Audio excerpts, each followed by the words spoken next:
Morning. The Subcommittee on Indian, Insular, and Alaska Native Affairs will come to order. The subcommittee's subject today, we're meeting to hear testimony on the status of the Puerto Rico Electric Power Authority Restructuring Support Agreement under PREPA. Under Committee Rule 4F, any oral opening statements at hearings are limited to the chairman, the ranking minority member, and the vice chair. This will allow us to hear from our witnesses sooner and help members keep to their schedules. Therefore, I ask unanimous consent that all other members' opening statements be made part of the hearing record if they're submitted by the subcommittee clerk by 5 p.m. today or the close of the hearing, whichever comes first. No objection, so ordered.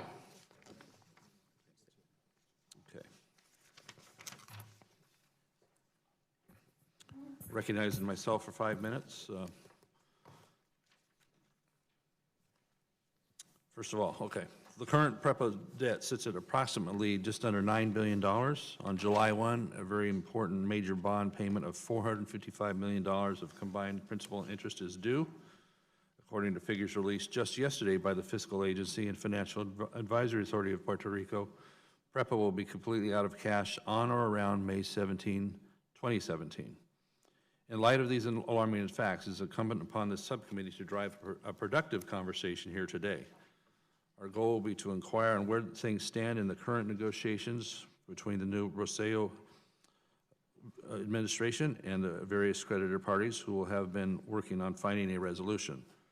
The 3.4 million American citizens residing in Puerto Rico should need assurance that there is a solution to this troubling issue and that it is coming soon. Further delay will only result in further complications for the island's populace. For context, PREPA for decades has put politics before basic logical standards for operating an electrical utility supplying the entire island grid. The structure within PREPA and a total lack of regard for operating in an efficient and consistent manner has led to several financial and liquidity troubles, outdated, obsolete generation facilities, and crippling debt. PREPA is unable to access the capital markets and has been for some time now. In order to get PREPA back on track and stabilize the power generation for the residents and the businesses of the island, serious decisions need to be made by leaders in the government of Puerto Rico, the governing board of PREPA, and the various creditor communities. The island cannot afford a delay any longer. We look forward today for hearing from the governor as to what his administration plans to do about PREPA's imperiled position and upcoming debt payment deadlines. We will hear from the Oversight Board established by PROMESA on how they believe the pending restructuring support agreement will impact the island's future recovery. We'll hear from the chairman of the PREPA Governing Board on the long and arduous process of negotiation that the government of Puerto Rico, PREPA, and its creditors undertook over the past 2 years to get an RSA to this point. And we'll hear from individuals who represent various positions of the creditor and business community. It's important to note that all witnesses mentioned have the same goals in mind to come to an agreement on the debt resolution of PREPA and to help achieve viable energy generation for the island going forward. So I do thank the witnesses for appearing today before this subcommittee. I look forward to having a productive and meaningful conversation with them and our members, and thank them for the travel. At this point, I would like to recognize our friend, the ranking minority member, Ms. Torres, for an opening statement. Thank you, Mr. Chairman. The passage of PROMESA was the first step to give Puerto Rico relief from their crippling debt. I voted in opposition to the bill because I didn't feel that it did enough, and I still believe that more forms of support are needed. For the Puerto Rican economy to grow, their leadership must step up and make some tough decisions. Additionally, Congress must step up and assist the island further, in particular with their health care costs, as well as with an additional mechanism to attract investment and jobs. For these reasons, I am eager to hear from our witnesses today about any progress under PROMESA, and specifically about the restructuring agreement for PREPA. For some time now, PREPA has been in a state of crisis and unable to be a modern, world-class utility. PREPA's problems did not arise overnight, but were the result of management and other strategic decisions that were too often based on political or electoral considerations rather than their best practices or best business practices. In late December of 2015, PREPA reached an agreement with creditors holding or controlling approximately 70% of its debt. However, to date, this agreement has not been finalized and was recently extended to the 31st of this month. This agreement has not been met with universal support, and Puerto Rico's own governor, who is one of our witnesses today, will explain why he believes the agreement should be renegotiated to get a better deal with PREPA's creditors.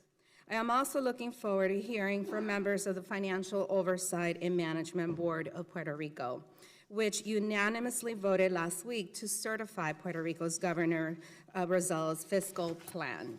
The Oversight Board was a key component of the PROMESA legislation and one that I am most concerned with. As the bill was written, nothing guaranteed that the board members would represent a diverse set of backgrounds or a diverse set of expertise. I felt strongly that the Oversight Board reflect the diverse interests of Puerto Rico and a long-term commitment to the Commonwealth. This is because PROMESA gave significant power to the Oversight Board and required the government of Puerto Rico to submit a 5-year fiscal plan to the Oversight Board.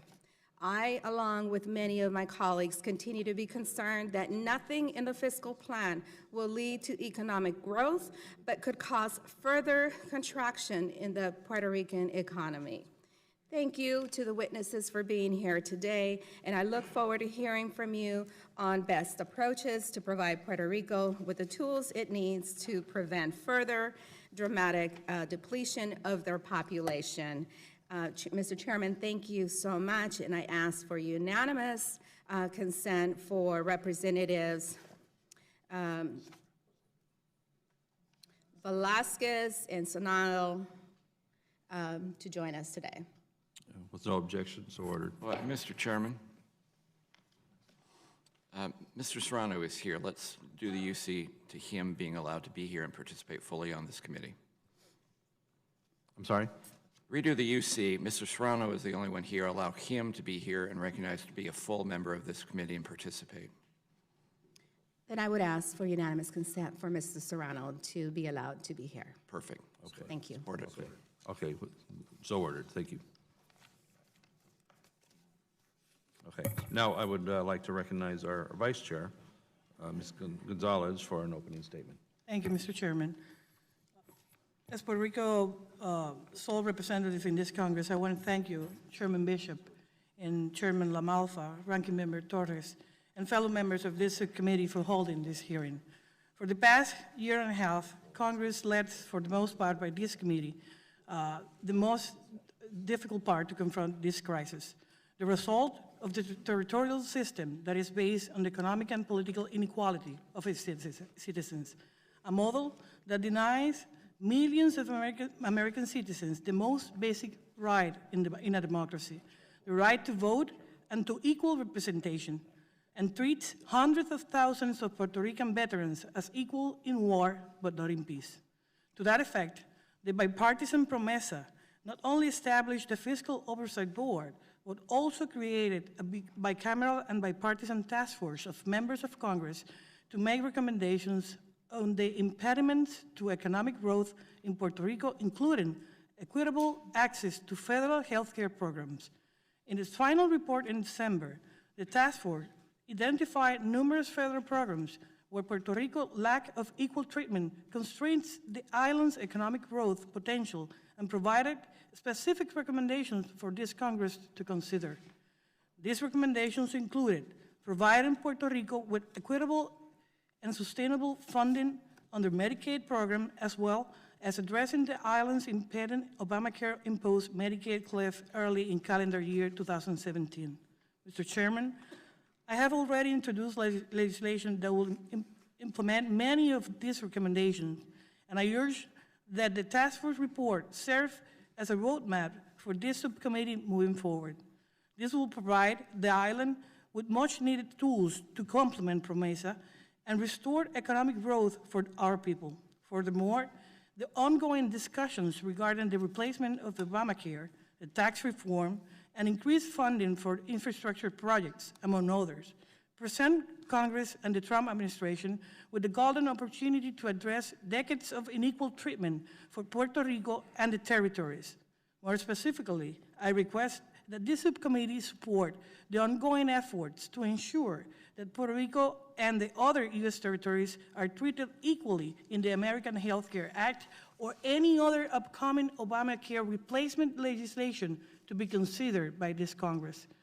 I would also like for the governor and the chairman of the Oversight Financial Board to comment on this issue during their respective turns. Just last week, the Fiscal Oversight Board created under PROMESA approved Governor Ricardo Rosselló's fiscal plan, a plan that his administration was able to develop in just 58 days. I consider this to be a giant step in the right direction. Now, we are compelled to quickly shift our focus and engage in a good faith negotiation that address the debt service, provide sufficient capital for PREPA's infrastructure investment, and sets power rates that will not overburden Puerto Rican families and businesses.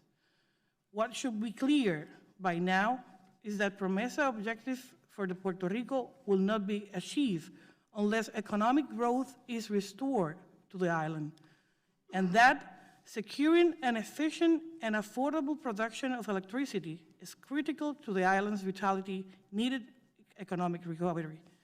That's the reason we are here today in this hearing. I am optimistic that an agreement can be reached and achieved in the best interest of the people of Puerto Rico and our economy. Such an agreement could be set as a precedent for other negotiations to follow. The government of Puerto Rico is taking the steps to repair Puerto Rico's credibility, trigger economic growth, and seek an end to the territorial status that is the root problem for Puerto Rico's economic crisis. Through the admissions process of the island becoming the 51st state of the Union. Make no mistake about it, Puerto Rico territorial status is the real problem, and the problem will not go away by ignoring it. Failure to address it will be like treating the symptoms of a very sick patient instead of the underlying disease.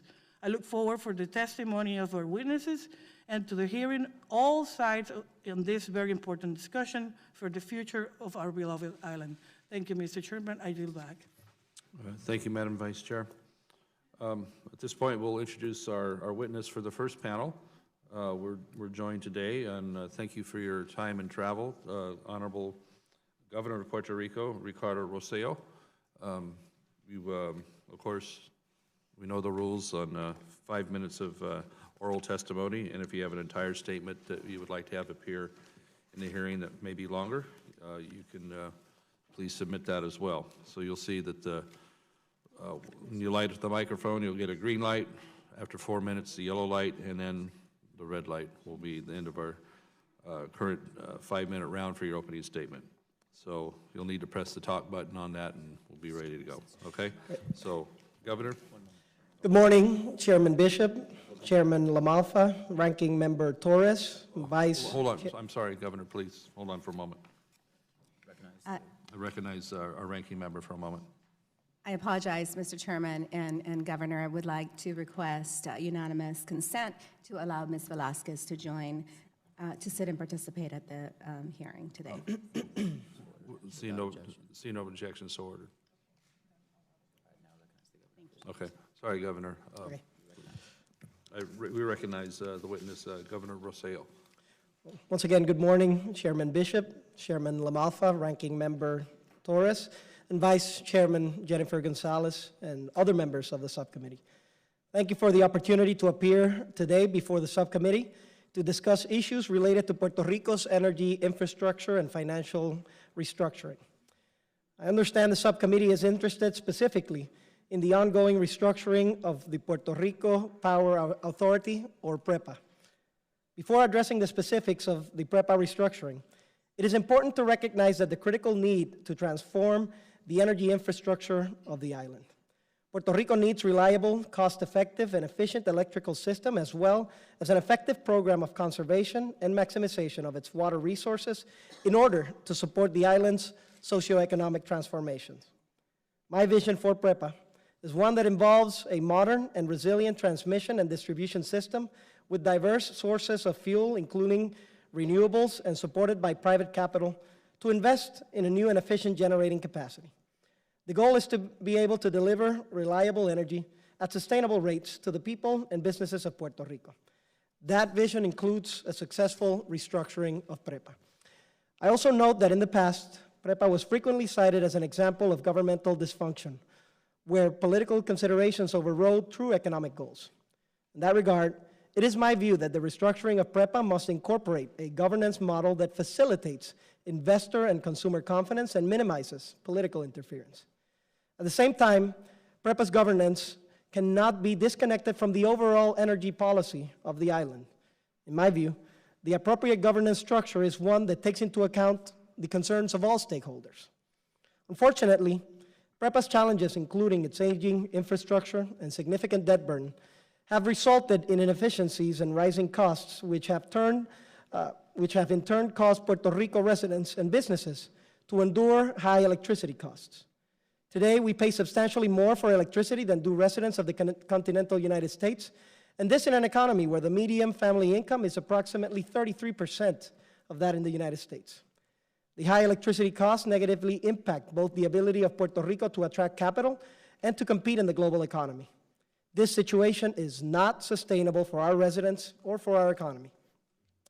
Since I took office, my team has worked diligently to assess both the long-standing and fundamental operational changes facing PREPA and the proposed transactions set forth in the Restructuring Support Agreement, or RSA, that was negotiated by the prior administration with significant creditor constituencies.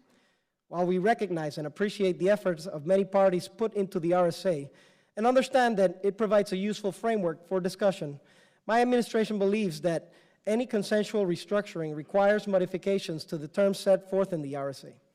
Without providing an exhaustive list, our concerns include, number one, the impact of the transition charge on the Puerto Rican ratepayer. Number two, the effect of the transaction may have on the capital and liquidity available to PREPA to complete its operational transactions. Number three, the failure of certain creditor groups to provide significant concessions.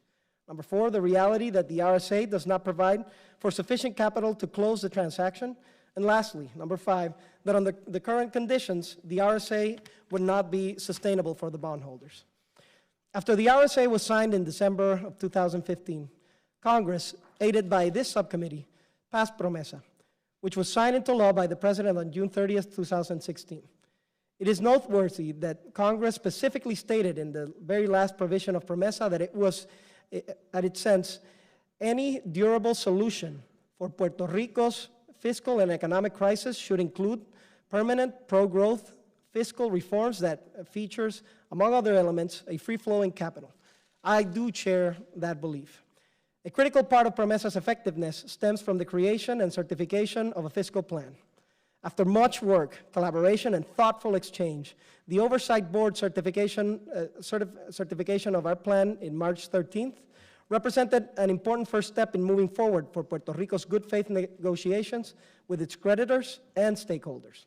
Our plan was validated because we had the opportunity to elaborate it, give it careful consideration to both our fiscal objectives and the best interests of the people of Puerto Rico. Efforts now turn to consensual agreements under Title VI process to avert potentially costly and litigious bankruptcy-type proceedings under Title III. My administration fully supports and is pursuing these types of consensual agreements as the most productive path for Puerto Rico to emerge from its current fiscal and economic crisis as quickly as possible. I recognize that certain PREPA constituents would prefer that we simply accept the deal in the RSA without review or modification. But these constituents must recognize that PREPA's restructuring does not exist in isolation. PREPA's restructuring is an important component of Puerto Rico's overall restructuring efforts and central to Puerto Rico being able to meet its overall fiscal plan. As a result, any RSA or any other transaction with constituents must provide and allow for not only an acceptable financial restructuring, but also must lead to a transformed, rationalized, and operationally improved PREPA. Our objective here would be to offer broad economic upside and utility efficiencies, a sustainable, affordable rate structure, public-private infrastructure, investment, and a reliable energy for Puerto Rican consumers. I believe it would be irresponsible to simply accept the terms of a financial restructuring without fully understanding the path it provides for PREPA to improve its operations, increase its reliability, diversify, and access new capital. Our analysis of PREPA's operations and the interplay with the RSA is ongoing, and we continue to focus on potential modifications to the RSA that would recognize the interest of the Puerto Rican ratepayer, as well as creditors and other constituents. I am committed to continuing this hard work towards meaningful restructuring in order to transform PREPA into a modern utility that will support the people of Puerto Rico and a strong and growing Puerto Rican economy. We were able to achieve what many thought was impossible, a fiscal plan that was comprehensive, that was thoughtful, and addressed fiscal and economic concerns, and the well-being of the people of Puerto Rico. Now, we aim to do the same with this RSA. Thank you again for the opportunity to discuss these issues. Governor, thank you for your opening testimony, and again, we'll remind the members that Committee Rule 3D imposes a 5-minute limit on questions for our committee members as well. So the chairman will recognize members for any questions they may have. I'll recognize myself first. So indeed, thank you again, Governor, for your presence today. And thank you, Chairman. I'll launch right into it here with yesterday's news was that, Governor, your administration released a proposal to address the PREPA credit debt situation, yesterday. Has this proposal been provided directly to the creditors involved, where we've had an ongoing negotiation agreement, et cetera? Have they been made fully aware of the provisions of the proposal? As you know, there are several stakeholders involved in this proposal, and our team has engaged with many of them. Some of them, the meetings have not been able to be set up, but it is my understanding that we are continuing to pursue those meetings so that full information, a full disclosure, a conversation can ensue. And it is my understanding that just tomorrow, some of these negotiations will ensue as well. So at this point, they don't have the details on the proposal by administration yet? It is my understanding that they all do. Pardon? Pardon me? All of the uninsured bondholders have it. Okay, all right. Again, this has been, there's been some delay in the process. I understand, you're new to the position there, and I appreciate that as being sworn in and getting started. But indeed, with the situation, there's not a lot of extra time for the island, and so do you believe that that it's been worth the delay and the time and the risk to the implementation of the previous plan? Is this really bringing confidence for those folks that you must negotiate with? Well, if it's a non-sustainable plan, we feel that it is opportune for us to have a conversation. As you well alluded to, Chairman, I've been in office for 78 days, and it has been my efforts to design a fiscal oversight plan for Puerto Rico that includes all of these components. As you all know, the original RSA was proposed on December of 2015. We all know that a lot of things have changed since then. This committee was fundamental in pushing forward the PROMESA Act that essentially changed the paradigm of governance in Puerto Rico, and it does affect and change the negotiations. So in our view, it is, we understand that there has been a lot of time, a lot of discussion previous to our administration.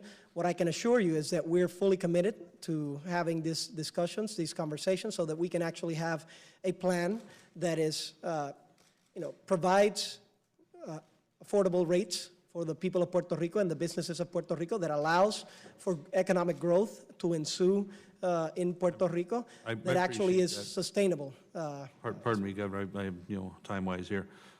So if PREPA is pushed to going into litigation because it would be required to under PROMESA, a Title III process, do you expect that outcome would be better for Puerto Rico if indeed it was mired in litigation? No, as I stated in my opening statement, I champion and I value consensual renegotiation efforts. Now, that doesn't take a back seat to making thoughtful, careful analysis of the evidence that's out there. And what we're asking all of the bondholders and all of the stakeholders is for us to have an opportunity to evaluate, as we did the fiscal oversight plan, have some meaningful conversations, see what the baseline, what the reality of Puerto Rico is, and then come to a better agreement that allows for economic growth, a sustainable rates in Puerto Rico, and again, a sustainable path forward.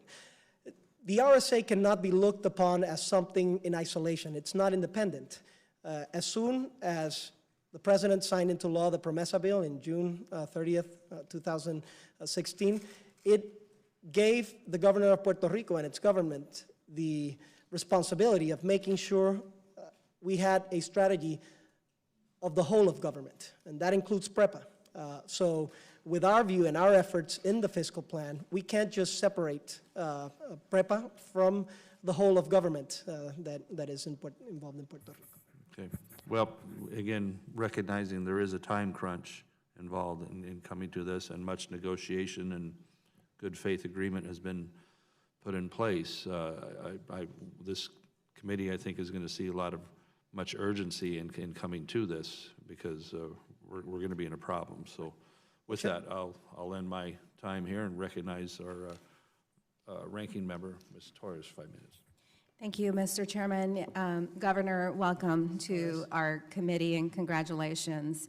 I think that you have a very unique perspective and a great opportunity given to you where you don't have to own the past, but you have the unique experience of having been on the sidelines and seeing it from a very intimate way on how your father governed. So congratulations also on your efforts to address Puerto Rico's debt crisis. Thank you. We expect much from you. The number of young working age people that are leaving the island is alarming. Every single day, more and more of the young people come to the mainland. They frankly don't see a future for themselves in the island. Work is scarce, and rents are very high, and certainly utilities are very high. How are you planning to address and incorporate these young people's needs into your plan for growth in Puerto Rico?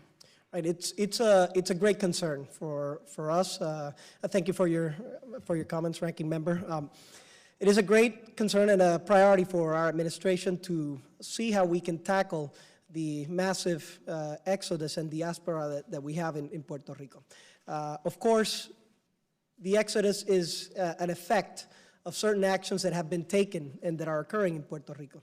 A dwindling economy, problems in the healthcare system, a bureaucratic educational system that does not provide access, best access to the tools for our kids, and security concerns have been the driving force to having most of our young professionals leave Puerto Rico.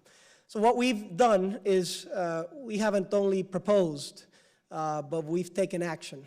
Since we've taken office, we've already converted into law 16 bills, most of them that go into the direction of fixing the fiscal problem in Puerto Rico and addressing the economic limitations that we have. But we're also committed to seeing other drivers and how we can fix them so that we can make the quality of life for the people of Puerto Rico appropriate so they can stay. We are working, for example, on a on a healthcare model that will reduce costs, but that will actually give more access to the people of Puerto Rico, and that will empower the people of Puerto Rico. In your statement, sir, you also mentioned your plan for PREPA, that it involves attracting private capital for the purpose of developing new infrastructure using clean fuel, renewables, and other cost-effective energy solutions such as hydroelectric assets. What is your outlook to make Puerto Rico less dependent on imported oil?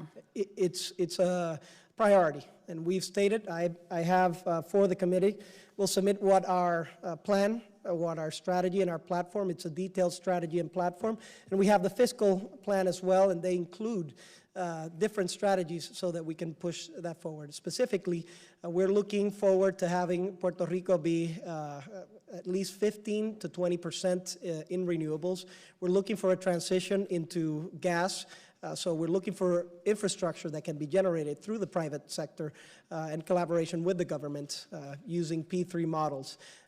We've made various law changes that will facilitate this effort, and that understanding the time it takes to create novel infrastructure, we really want to get it going as soon as possible. So just a couple of weeks ago, well, about a week ago, there was a new director of PREPA that was installed, and he's already making some of the critical changes in management, and he's already establishing the public policy and the discussions with stakeholders so that we can have that path forward towards a less dependent energy, oil dependency. One last thing I would like to say to you, Governor, is having come from California, where I was first elected, we had a $30 billion deficit that we had to deal with. Decisions that you have to make are not easy. The decisions that the government has to make are not easy.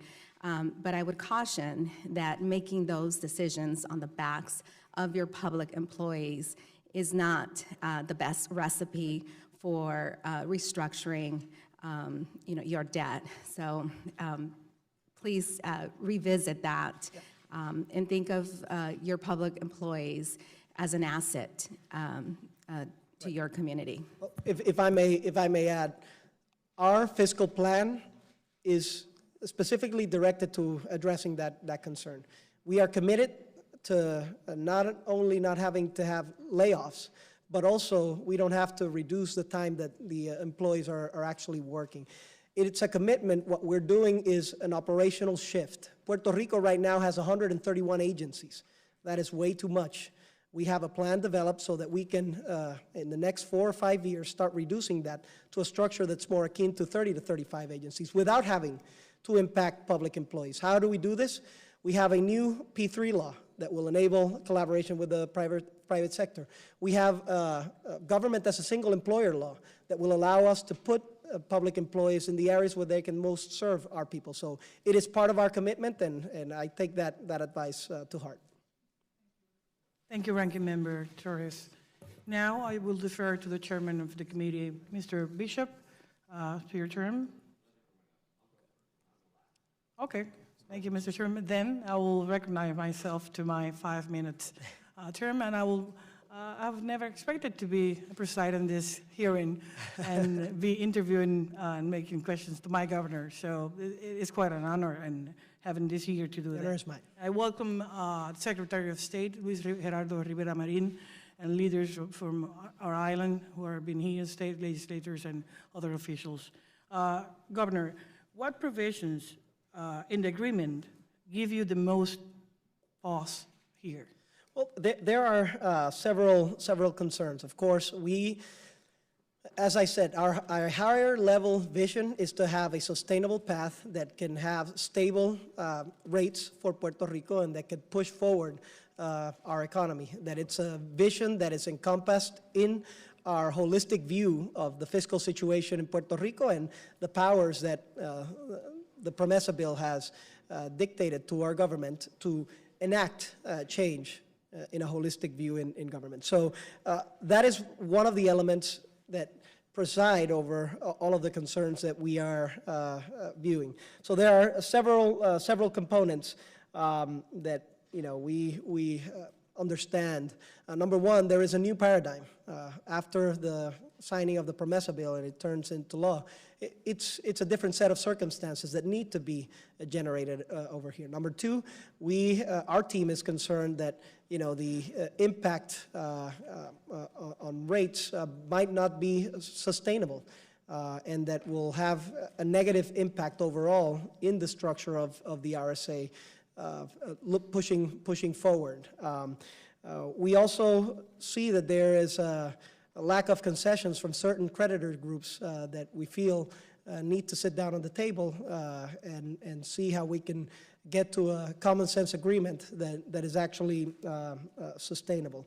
There has been concern over the continuing validating proceedings as well, because some point to the July 1st deadline, but the reality is with the continuous proceedings, this agreement is not going to be signed before then anyway, so it's sort of it's not relevant to that discussion. So those are some of the concerns, and again, Vice Chairwoman, what we want to do is have the opportunity to sit down. Our team has done so, and we're willing to do it again, and look for the best, most rational solution to this problem, to see how all stakeholders have to participate, and that we can establish a long-standing, sustainable path for Puerto Rico growth. How much time you're looking forward to do those negotiations and sit and look for that plan? Well, certainly it's hard to tell, but obviously we're all aware of the time crunch. Our team is aware of the limitations of the deadlines, but we're still pursuing them aggressively. I think it's in everybody's interest in these negotiations for us to have actual time to discuss what the important issues are. And I'll give you an example. With the fiscal oversight plan that was certified, we asked for an extension. And now history has showed that extension was probably the difference between having our democratically elected government put forth a plan that was certified, viable, realistic, versus having no chance at all to submit a plan. So essentially what we're asking is the same opportunity here. Let's sit down on the table, let's look at the opportunities, let's see what the best path forward for all of the stakeholders involved over here. But let's always consider that this is an important effort so that the people of Puerto Rico, the businesses of Puerto Rico, can enjoy sustainable rates. My view is the following. Let's not go over something that is not very well constructed, that is probably not sustainable, and that will put us in these chairs again in a couple of years. Let's do it, let's fix it once, and let's fix it right. Governor, you know that the state should be in March 31st. Yeah. When do you understand any agreement could be reached in your own view? Month, weeks, how many? How much longer? I will, if the chair allows, I will like our director of AFAF to answer that question.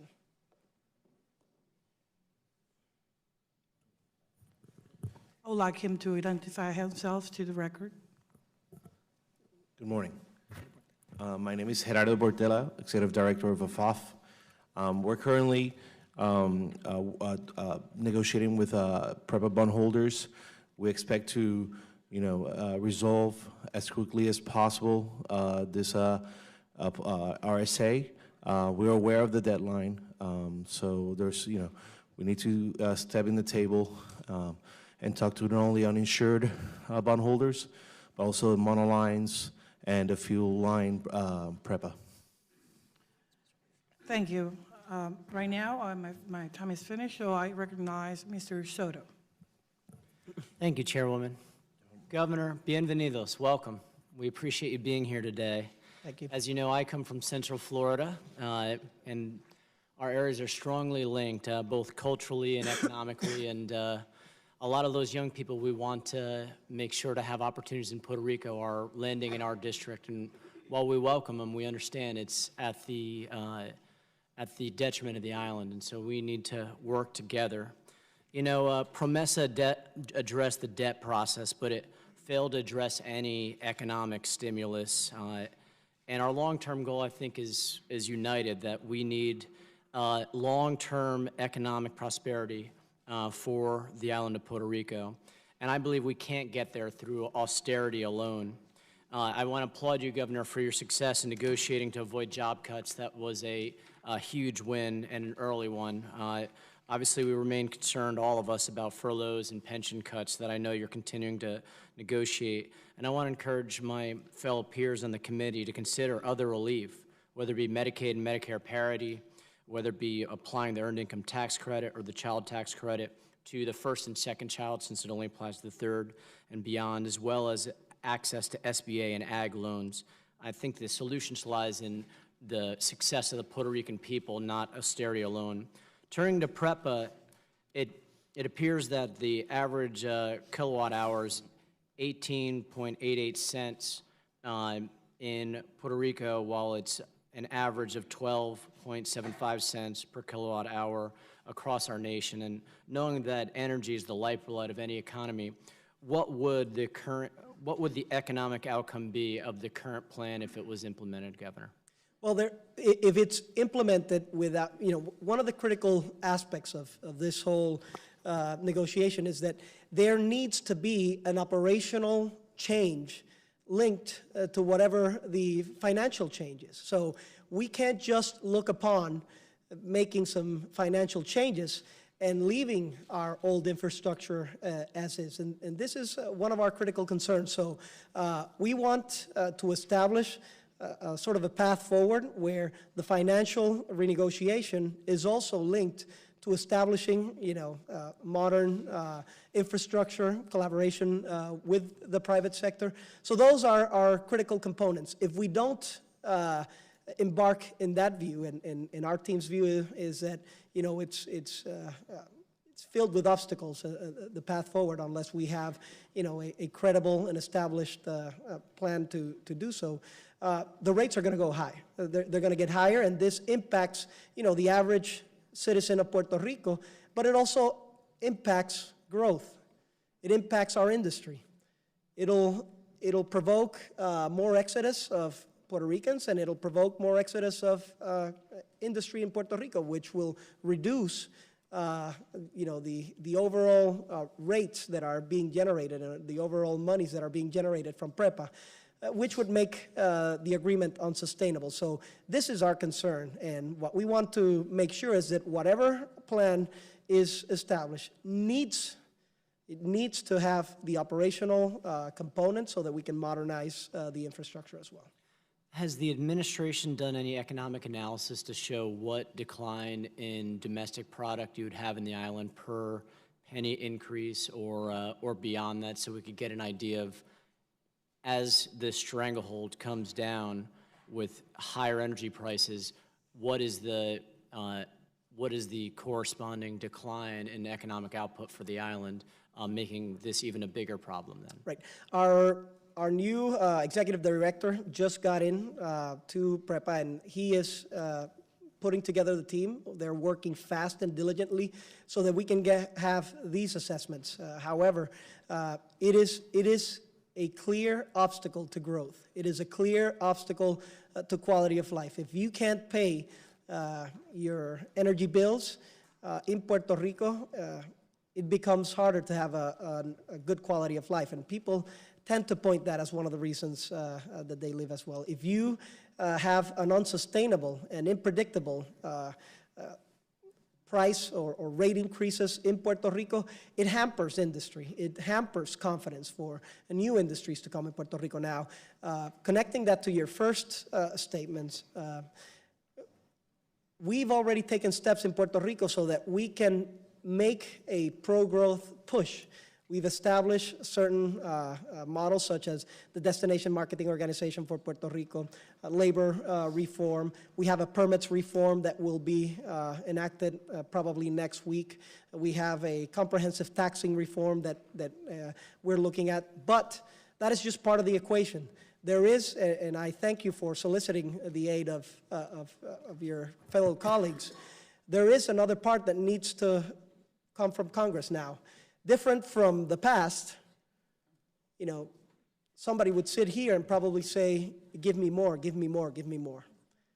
We're here as a government showing that we're doing our part, that we're pushing forward agenda, that we really want to make change, that we really want to focus on governance, that we want to reduce and, you know, take charge for that responsibility of reducing costs in government and pushing forward the economy.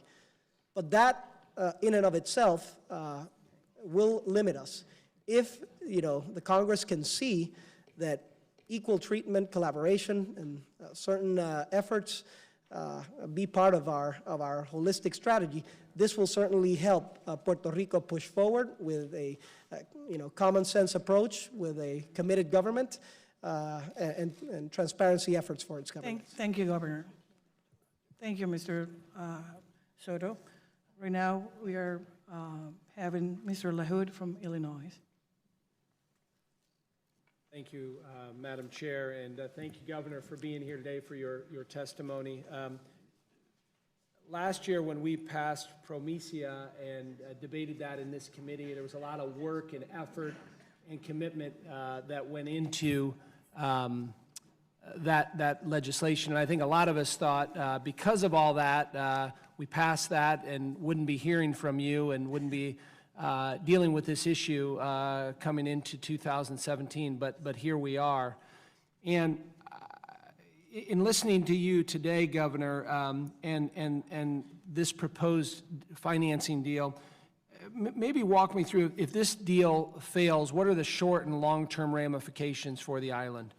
Well, of course, our aim is for this deal to be successful. Of course, PROMESA has some provisions that include Title III, you know, restructuring-like efforts.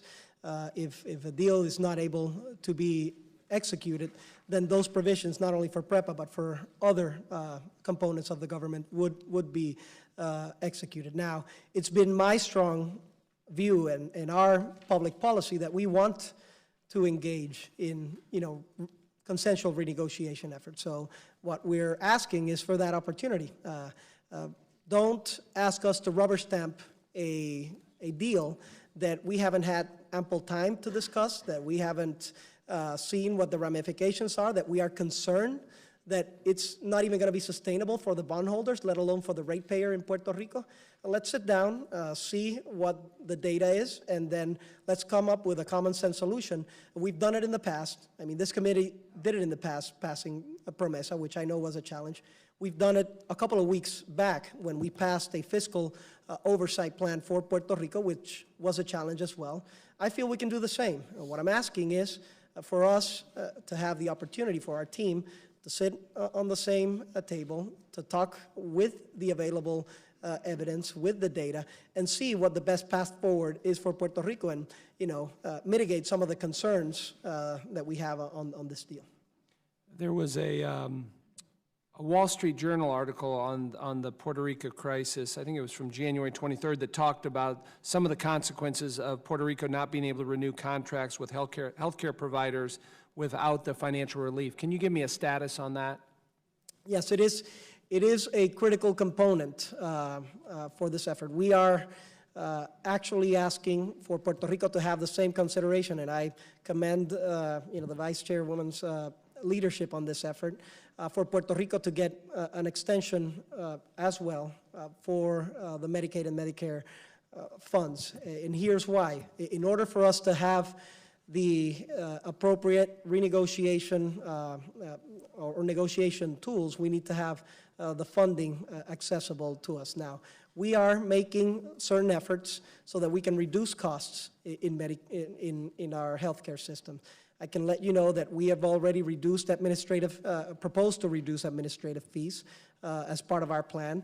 We have capped our per member per month as a strategy for a novel plan that will empower the citizen and the patient to have more of an effect. We are financing our own efforts to detect fraud, and here we feel there are vast areas of opportunities, and we are rationalizing what the system offers so that we don't have overages and uses. So we're putting our part.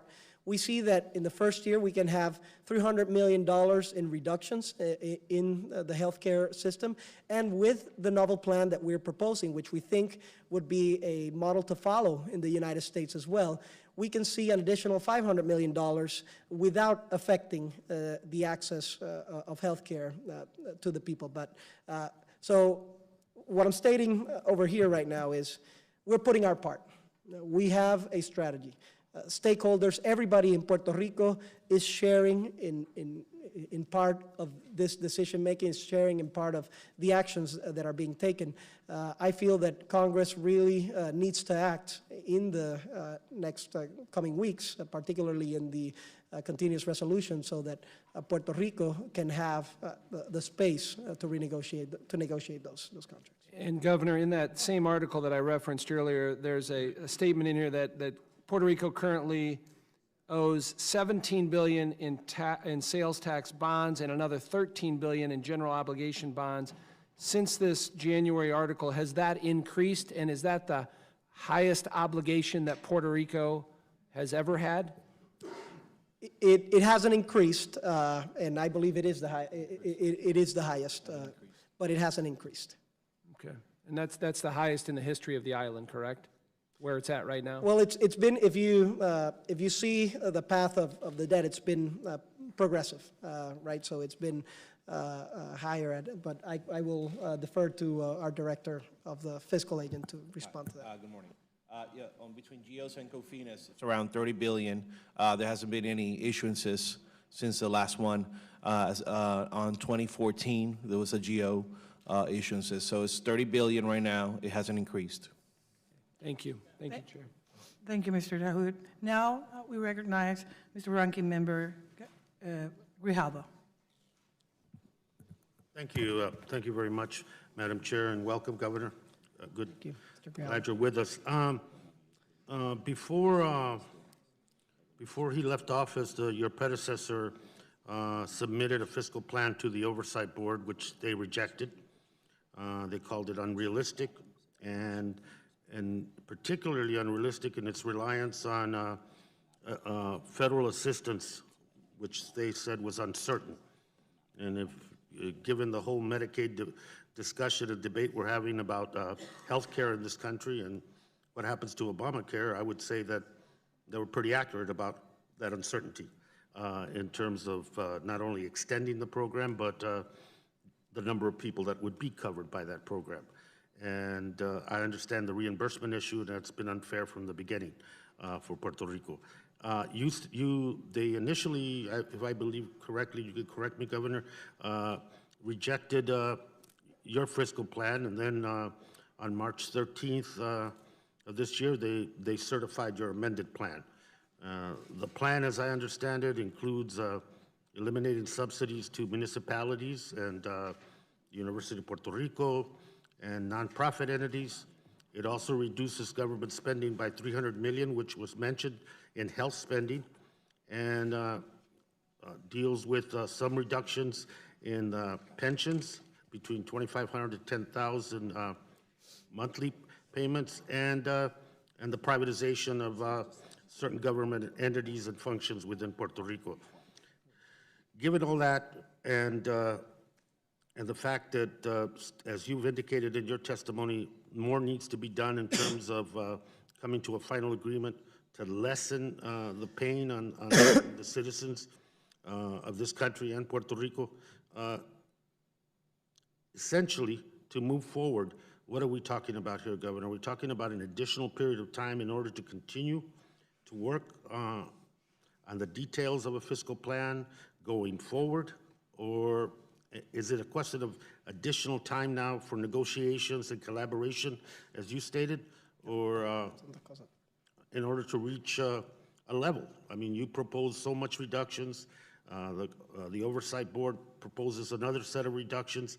Are we looking for a middle ground between those 2 points, if I may? Thank you. Yes, so there are two issues over here, right? There's the RSA Yes. component, and then there's a fiscal oversight plan. Let me state that the board never rejected our proposal. They just established a letter with some of the concerns that they had. That allowed us to have the opportunity to sit down, our team sit down and look for, share numbers, have a discussion. And what I can assure you is that, the policy implemented in our plan is essentially intact, the previous version and the modified version. What we did make some changes was in terms of some of the underlying economic projections. So everything that we proposed, and I brought the two versions of our copy. We brought our proposal that has been established. It's written in English as well so that you can see the policy. And we have the two versions of the fiscal plan as well, so that they can be worked on. So in terms of the fiscal plan, it's certified. We're working on it. We're pushing forward. And, we did so without having to eliminate access to healthcare. We did so with the opportunity to better our education system. We did so by guaranteeing that the reductions in the right sizing of government did not affect our workers. And we did so with establishing a path for the reduction in terms of the pensions to be progressive, so that those that have the least wouldn't be affected now. What we're discussing here today is the opportunity to essentially do the same with the RSA, to sit down, to see all of the data, to see what the new paradigm is, and to not expect a new administration to rubber stamp a deal that, has certain, several concerns from our view, and that without proper discussion and looking for a path that will ensure a stable rate for Puerto Ricans, that will ensure a path of growth in the economy, we are not going to rubber stamp it. We are, however, willing to sit down, and of course, if we do have more time, that is much better. But the timelines were not set by our administration. The timelines were set previously. We're working with them. If we do get more time, I can assure you that our team will be working diligently to get the best solution for all stakeholders, but particularly to the people of Puerto Rico. Thank you. Thank you. Yield back. Thank you, Mr. Grijalva. Thank you, Mr. Governor. Now we recognize General Bergman. Thanks, Madam Vice Chair. Governor, thanks for your time today. Thank you. These aren't easy times for you, I'm sure. What's your level of concern about what's going to happen to Puerto Rico as a whole and its access to credit as a whole if the RSA isn't agreed to in a timely manner? Well, obviously, all of these things are concerning, but the reality is that I would be more concerned if we signed a deal that was not good and that would put us back in a position in several years where we demonstrated it was unsustainable. So I think if we can agree to sit down, look for the various alternatives, see and make sure. I mean, I know stakeholders, and particularly some stakeholders, are going to be here for the long haul. So it is in their best interest, as it is in our best interest, to have a strategy of growth for Puerto Rico.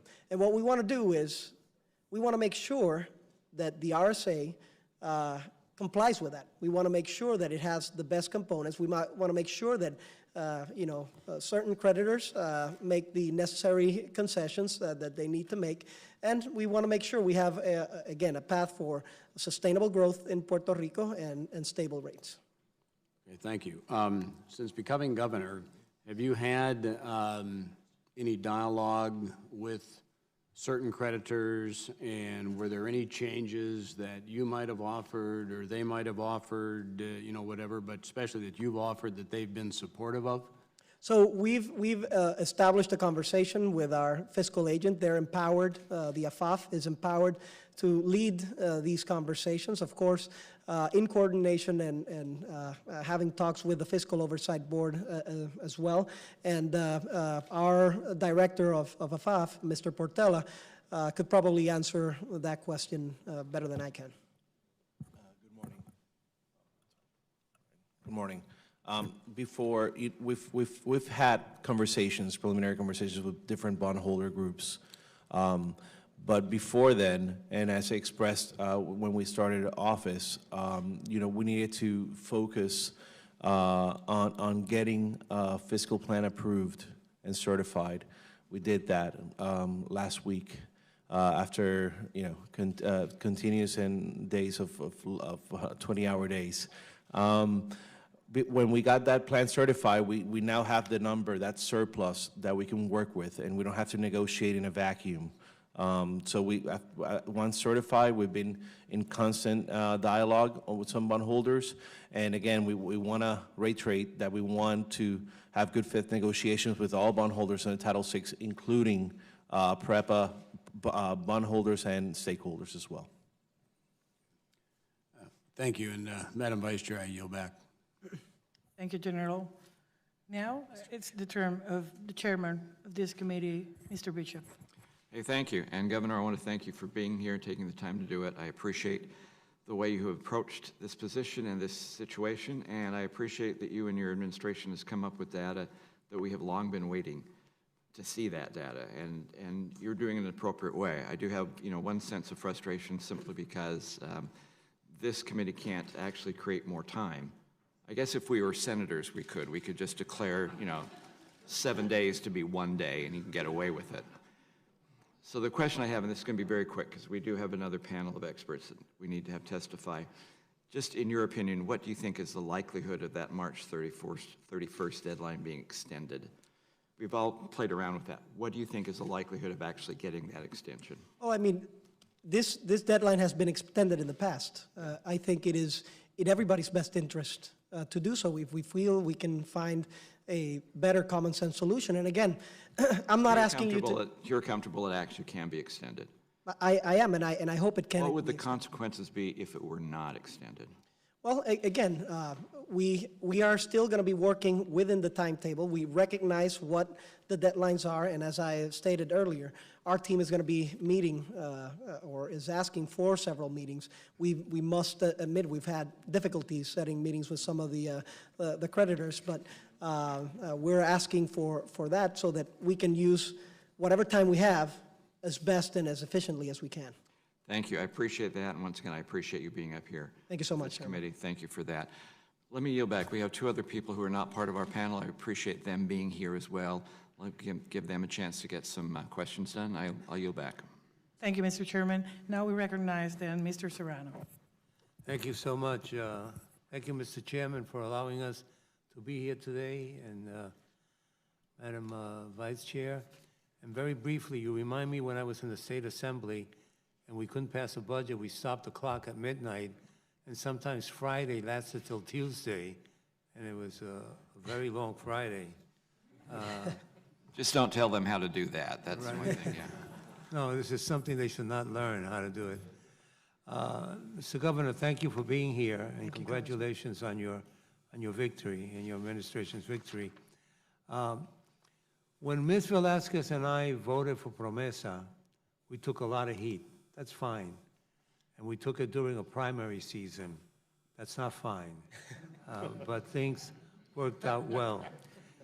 The criticism is still there. There's still some folks who think we have the ability to undo PROMESA. So one of the concerns was that PROMESA was going to overrun Puerto Rico, that Puerto Rico would not have anything to say. Its government would just be there as puppets, if you will. My question is not on factual stuff, but actually on procedure and so on. What is the relationship? And please don't say it's fine, because we know it's fine. How about it's good? How do you interact with this other governing body? Because it's a unique situation. We lived through it in New York City in the 70s when I first got to the State Assembly. And I remember that we had two governments at the same time. Yep. How do you deal with that, and how much trouble has it been? And you can be honest and tell us if there have been times when you've had to lock heads to work on something. Well, certainly. I can tell you that it's been respectful. It's been a continuous conversation. Otherwise, I don't think we would have had a fiscal plan that was certified. So it is a continuous process. It is a new paradigm. I think even relative to the New York situation, it's a new paradigm because New York is a city. It always has its state to back it. Puerto Rico is a colonial territory, and we have no other way of having, certain empowerments or certain impact in terms of the way Congress will be acting, as opposed, to our non-voting delegate that she's doing everything, and we're very proud of her efforts here in Washington. So the relationship has been, respectful. We've been able to engage in dialogue. I think that's critical. But we need to recognize what the dividing lines are. And I, say this with all respect. The Fiscal Oversight Board here is established so that, number one, we can meet or we can reduce or eliminate the gap between what the revenues and expenses are in government, and then we can gain access to the markets. They are not here to determine what the public policy for Puerto Rico is. That is my job. That is my government's job. So up until now, I can say that we have been able to execute that way. This is why we are, we are content that we were able to pass a plan for Puerto Rico, a fiscal plan, based on the public policy that we proposed. So it is an ongoing relationship. I can tell you that up until now, it's been respectful, and we've had opportunities. And of course, as in any type of relationships, we're going to have disagreements, and those are going to be clear. We had disagreements based on what the policy should be for implementing a plan. There was a suggestion that in the right sizing of government, we had to lay off somewhere close to 45,000 people. Our approach was significantly different. We approached with attrition. We established a path forward for a new for a new government.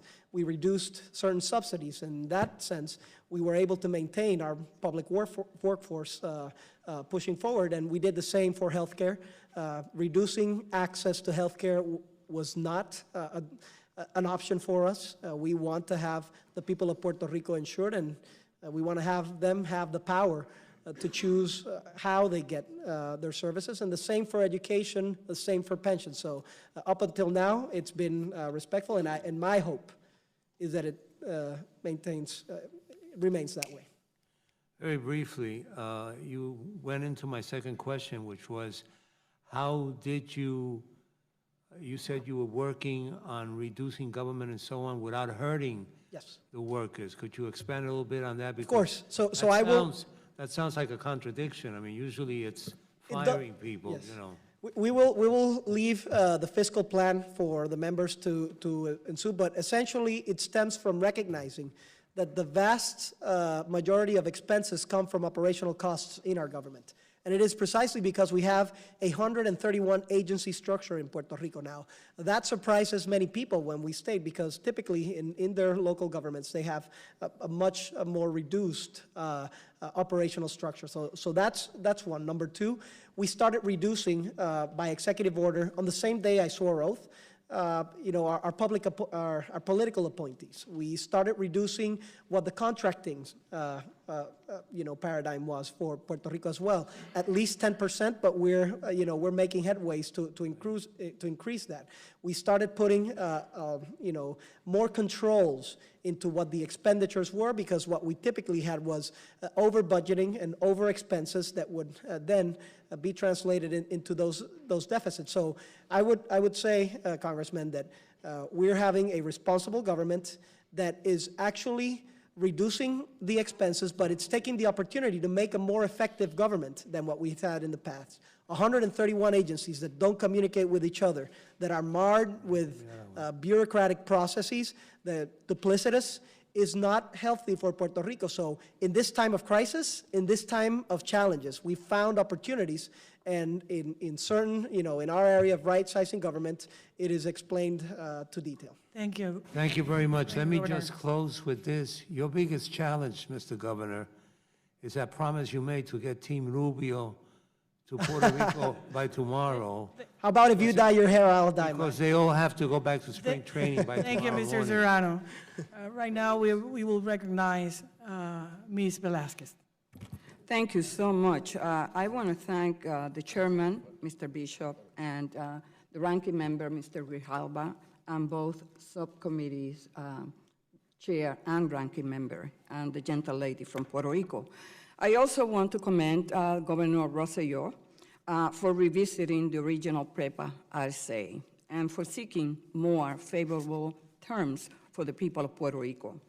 I would like to ask, Governor, you said that when we passed PROMESA, it provides the tool for the government of Puerto Rico and the board to restructure the public debt, and that we should not treat the PREPA deal or the PREPA crisis isolated from the whole island fiscal crisis, that they are both intertwined, isn't it? Yes, that's correct. So,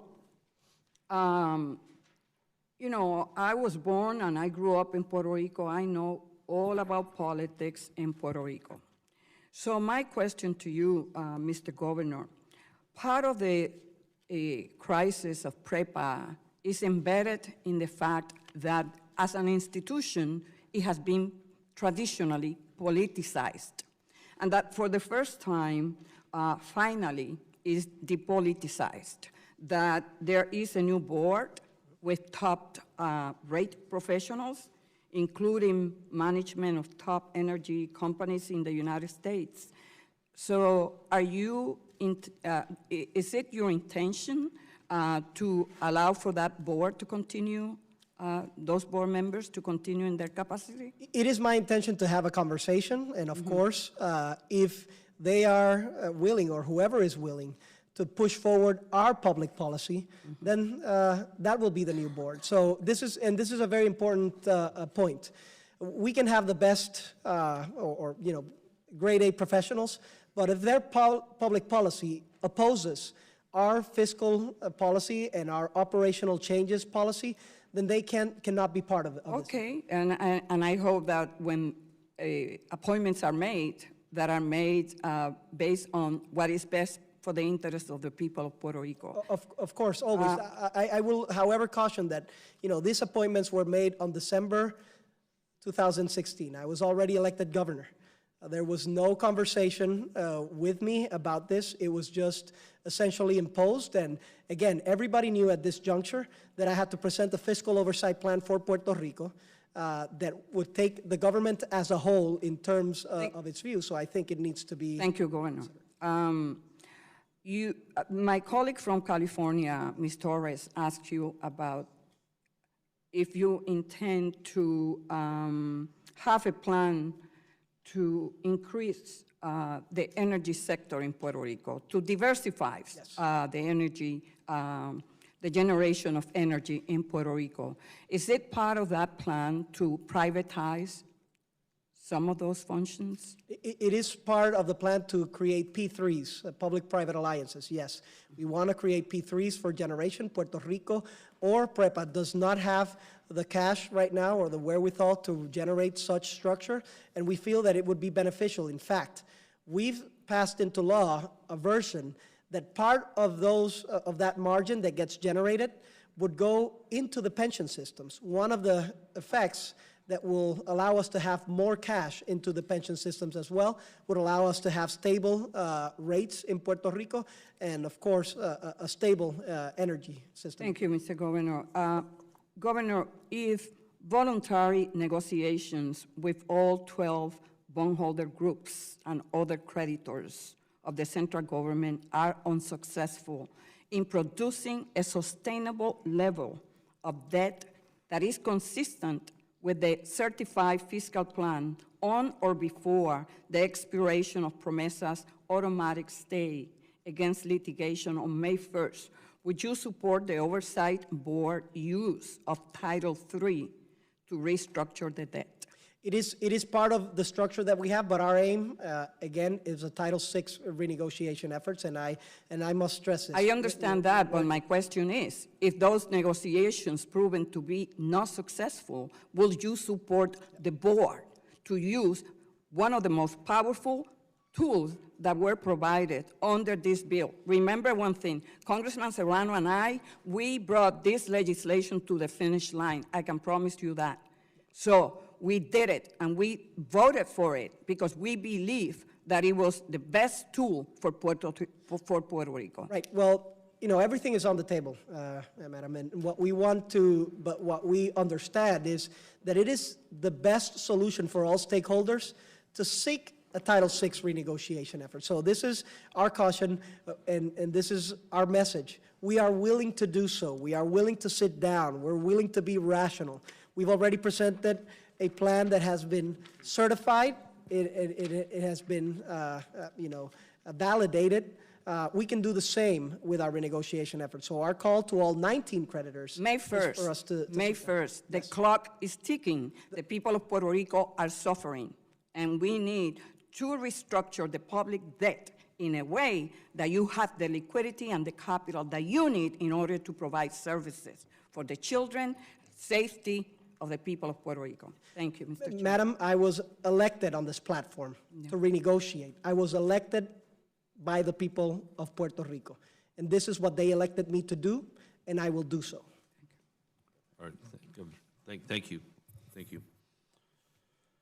All right, well, Governor, again, we do thank you for your testimony, and it's been very valuable to the committee and for members for their questions. And if there's additional questions for the governor, we'll ask you to respond to those members to the committee in writing. Under Committee Rule 3.0, members of the committee must submit witness questions within 3 business days following the hearing, and the hearing record will be held open for 10 business days for these responses. So, Governor, I wish you the best of luck on this. Indeed, with the challenges you face with RSA extension, just 9 days now needed, and then a large PREPA payment due by July 1. This committee is very interested in, the results that are needed so that Puerto Rico and its people will be well served. So, best wishes to you on that, and we look forward to seeing good things happen. So, thank you again for your testimony and your attendance today. Thank you, Mr. Chairman. Thank you to all the members. And again, reiterate that we will be working hard. Our team is available to do this, and we want to fix it once, and we want to fix it right. Okay. Thank you, sir. Okay, you're excused. Now we want to introduce our second panel of witnesses here. In order, we'll have Mr. Jose Carrion III. He's the chairman of the Financial Oversight and Management, and please take your seats as I name you, okay, as is available. We also have Mr. Luis Benitez, who's the chairman of the PREPA Governing Board. Questions? Oh, okay. Go ahead. Sorry. And we have Mr. Stephen Spencer, who's the managing director of Houlihan Lokey. And on behalf of Franklin Advisors and Appetizer Funds. Okay. Also, we'll have next Adam Bergonzi, Managing Director and Chief Risk Officer of the National Public Finance Guarantee Corporation. Just please go ahead and take your seats as we go. Next, we'll have Rob Bringelson, President and CEO of Accelerate Energy. And finally, we have Ms. Ana Matasantos, a member of the Financial Oversight and Management Board of Puerto Rico. So as you're seated here, I'll remind the witnesses that under our committee rules, each of you must limit your oral statements to 5 minutes, but again, the entire state will be allowed to be appearing in the hearing record, should it be longer than that. Okay, and again, the same rules apply on the 5 minutes. The lights on the microphone will turn green as you start. After 4 minutes, the yellow light will come on, and the red light comes on at that additional minute. I'd ask you to please complete your statement to be timely here. So, okay, and you know about pressing the button when you're ready to go. So what we're going to do is have the entire panel give all their testimony before we'll go to questions from our members here. So, okay. Yep, we'll do that. So, shall I begin? We'll hold off a minute while everybody gets settled back in.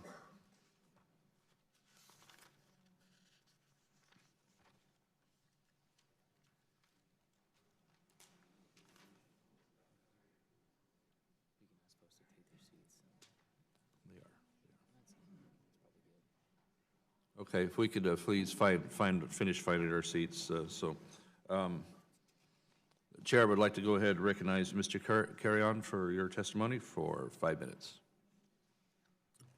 Thank you, Chairman Lamalfa, for your leadership in holding this hearing. Many thanks also to Ranking Member Torres, Vice Chair Gonzalez Colon, and indeed all the members of the subcommittee for their interest in this matter.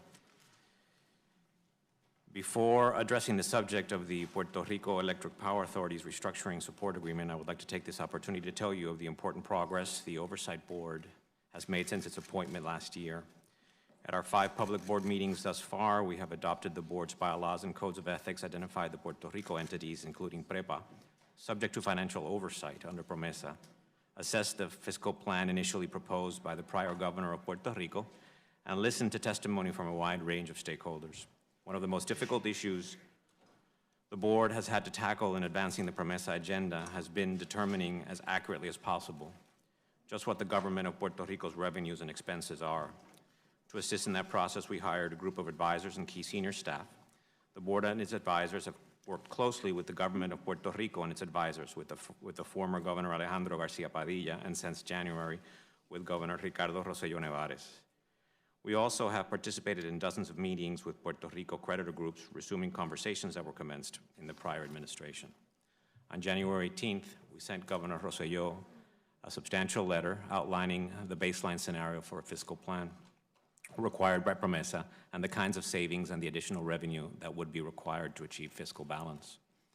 At Governor Rosselló's request, we extended the stay-out creditor enforcement efforts from February 15th to May the 1st, and gave the new administration a short extension of our original deadline for certifying a fiscal plan to March 15, 2017. On February 28th, the governor submitted their proposed fiscal plan. Upon careful evaluation, we notified the governor of certain deficiencies that would have to be corrected for the plan to comply with PROMESA.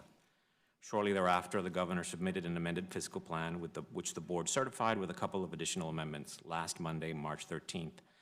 The certified fiscal plan charts a path to achieve fiscal equilibrium in 3 years, provide adequate funding for essential services, maintain the solvency of government pension plans, restructure the government's long-term debts and obligations, and adopt the structural reforms necessary to restore economic growth and opportunity to all in Puerto Rico. Achieving these objectives will not be easy. The cuts are deep, and in some instances, unfortunately, will be painful. Over time, the government has made commitments to its constituents, including employees, pensioners, college students, enrollees in healthcare programs, bondholders, and others, that cannot be met based on realistic measures of tax revenue the economy can currently support. However we define the problem, whether in terms of budget deficits, indebtedness, unfunded pensions, or the imminent risk of simply running out of money to pay bills, Puerto Rico faces a nearly existential financial shortfall. Now, with a certified fiscal plan in place, the administration and the board can discuss specific restructuring proposals with creditor groups. We hope to secure consensual restructurings under the provision of Title VI of PROMESA before other tools, such as Title III, are utilized. Much work remains to be done, but the certification of a detailed fiscal plan was a major milestone, one that we trust will provide the foundation for real economic growth and, over time, restore opportunity to the people of Puerto Rico. But even as we pursue and accomplish PROMESA's required objectives of fiscal equilibrium, balanced budgets, and debt restructuring, Puerto Rico will hardly come out of its economic and fiscal crisis unless it also manages to restore economic growth. Reversing the economic contraction that has afflicted Puerto Rico's economy for far too many years and restoring economic growth for the island are at the core of the board's position in support of the government of Puerto Rico's stated intention to review the terms and negotiate amendments to the PREPA RSA to lower the projected increases in energy costs that it requires. The efficient production of electricity is critical to the economic recovery of Puerto Rico, which in turn has a strong correlation to government tax revenue growth and would have a significant impact in the future primary surplus available for debt service on Puerto Rico debt obligations. For this reason, the board supports an expedited PREPA RSA negotiation between the government and creditors that results in the lowest electric power rate possible. Finally, the board also supports initiatives to strengthen the Puerto Rico Energy Commission. We believe that the model of an independent commission with oversight authority over the utility is the right approach to providing the necessary checks and balances as PREPA moves forward in its transition process. Thank you, Mr. Chairman, for your leadership, and thanks to all members for your attention to this matter. Thank you, Mr. Caron. Next, we'll recognize Mr. Benitez for 5 minutes. Thank you. Thank you, Chairman Lamafola, Ranking Member Torres, Commissioner Gonzalez, and member of this subcommittee. My name is Luis Benitez, and I'm the chairman of PREPA's Governing Board. PREPA produces and delivers virtually all the electric power consumed in Puerto Rico. Is the future of central of the economic growth and the well-being of Puerto Rico.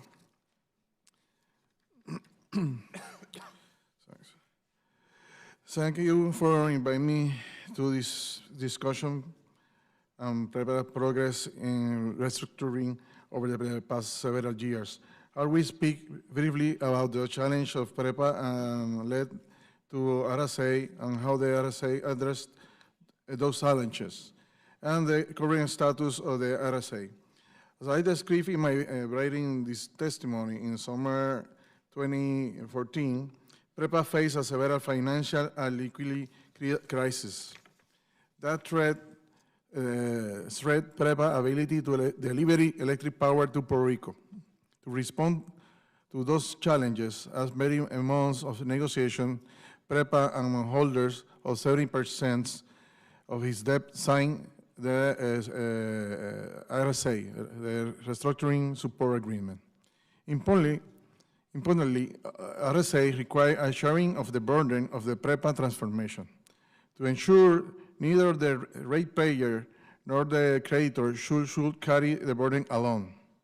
The RSA provides PREPA with restriction of the debt principal, significant interest rate relief, and a liquidity to continue his operation. Besides a financial restructuring, the RSA set in motion to a top-bottom reform of PREPA, including improvement of operation, independent government, and third-party investment in infrastructure. Over the last few years, PREPA has extended great efforts to implement the improvement in transaction contemplated by the RSA. PREPA obtained passage to the PREPA Rehabilitation Act of Puerto Rico legislature in February 2016.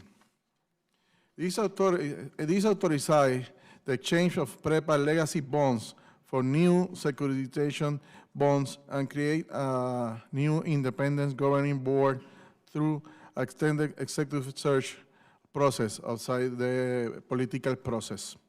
PREPA also obtained approvals from his regulator, the Puerto Rico Energy Commission, to a rate increase and new securitization charge required to implement RSA. Together, that all-in rate would increase by approximately 4 cents the kilowatt hour. PREPA received Energy Commission approval of this modified integrated resource plan, which permit PREPA to implement substantial all of this capital plan envisioned by the RSA. PREPA continued to resolve legal challenges to the PREPA Rehabilitation Act and proposed securitization challenge invalidation proceeding before the Puerto Rico court. To date, we have won summary judgment in the most significant case, and we have obtained dismissal in 2 cases. After Congress passed PROMESA in June 2016, PREPA immediately began intensive discussion with creditors about potential change to the RSA in light of PROMESA and concern about the cost of electricity in Puerto Rico. The creditors, however, hesitate to agree to any changes because of the possibility that the incoming governor and his new administration would have different without RSA and PREPA's restructuring. Finally, in late January 2017, after several extensions of the RSA, PREPA and his creditor reached agreement in principle to modify certain terms of the RSA, subject to approval by Puerto Rico Fiscal Agency and Financial Advisor, AFAF. Ultimately, this modification would have provided additional savings to PREPA and decrease by 1 cent kilowatt the electricity rate contemplated by the RSA for each of the next 5 years. In addition to bondholders, will have eliminated the investment grade rating requirement for the securitization bonds. However, the agreement is in principle was not executed because AFAF assumed responsibility for creditors' negotiation on January 27, 2017. Following the enactment of Act 2 of 2017 by the legislature of Puerto Rico. This act grants AFAF the sole responsibility to renegotiate, restructure, and reach agreement with PREPA creditors. Since that, PREPA and his governing board have that little involvement with the restructuration discussion. Although Puerto Rico is not currently involved in base discussion, PREPA governing board continue to support the transformation and modernization of PREPA as contemplated by the RSA. In addition to governing board support, all efforts to improve RSA for belief of Puerto Rico and PREPA's consumer. We need to wrap up, sir. Thank you. We stand ready to help implement any agreement that is reached, and sincerely hope of agreement can be reached in the near term so that PREPA can focus in providing infrastructure and obtain third-party investment. Thank you. Thank you. For the opportunity to participate in this hearing on behalf of PREPA and governing board. Thank you. Thank you. Okay. We're going to go a little out of order here and go ahead. We're going to move to Mr. Bergonzi. Officer of National Public Finance Guarantee, a monoline financial guarantee insurance company. I'd like to thank Chairman LaMalfa and fellow members of the Subcommittee on Insular Affairs for allowing me the opportunity to come and speak to you today. For over 40 years, National has been in the business of guaranteeing the debt of municipal issuers in the U.S. public finance market. Our insurance product enables municipalities to save on interest expense and attracts investor confidence because they know that their repayment is guaranteed. National believes the restructuring contemplated today will stabilize PREPA's finances, create a framework for financing long overdue improvements to its electric generation infrastructure, and put PREPA, importantly, on a path to restored market access. National guarantees debt issued by cities, states, counties, airports, roads, and public utilities. We effectively lend our high credit ratings to the borrower, thereby reducing their debt costs. We share these savings with the borrower. Municipal issuers therefore save money when using our product. Our policies are irrevocable. We are not traders. We do not profit from debt restructurings other than by limiting defaults or losses.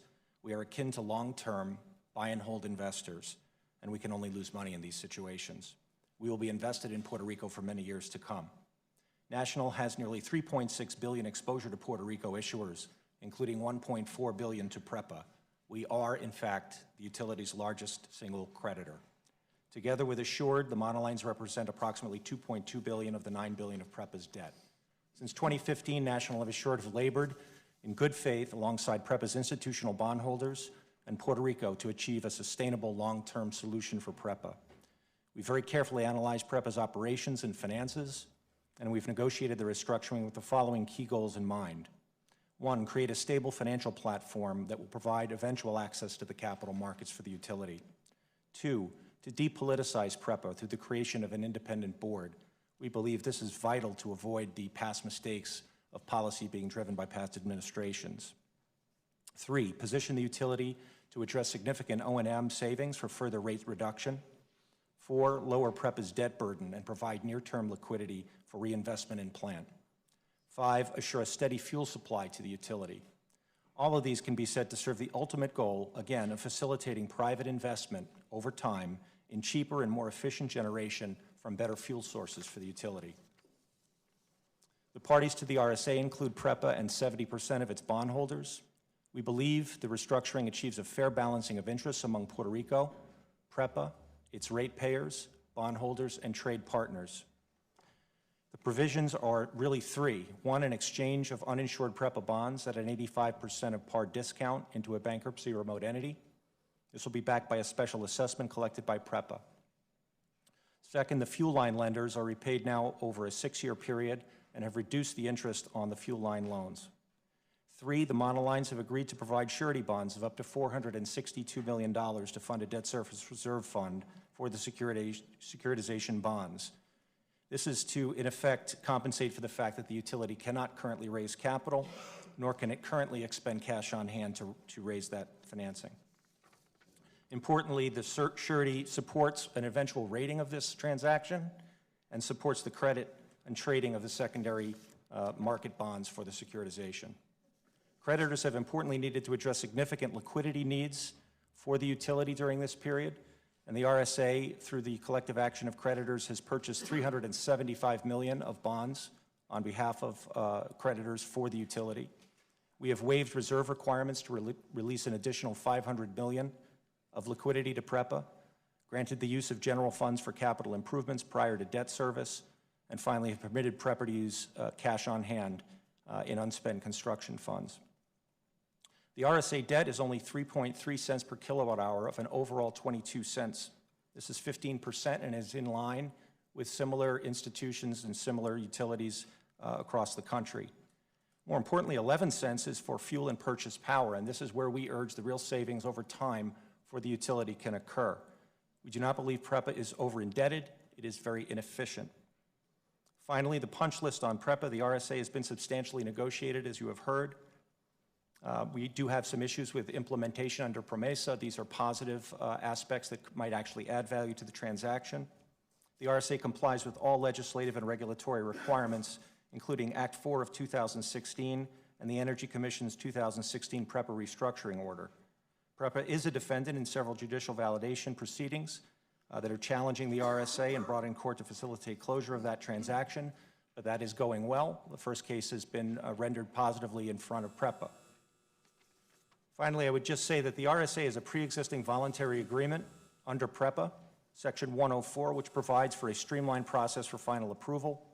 This statute was designed to encourage consensual agreements like the RSA, and we think this could be a lost opportunity to reform the utility and provide a foundation for economic growth in Puerto Rico, and it may call into serious question whether the PROMESA board and Puerto Rico can foster similar consensual agreements to restore market access. I thank you for the time. All right, thank you, Mr. Begunzi. We'll recognize now Mr. Bringleson for 5 minutes. Thank you, Chairman LaMalfa, Ranking Member Torres, Vice Chairman Gonzalez. My name is Rob Bringleson. I'm the President and Chief Executive Officer of Accelerate Energy.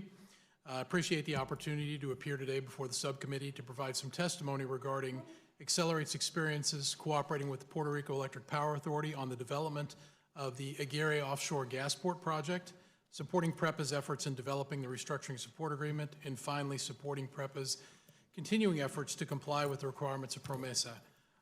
My more extensive written testimony has been filed with the subcommittee. Accelerate is a Texas-based energy company, and we're engaged in the development of liquefied natural gas transportation and regasification infrastructure.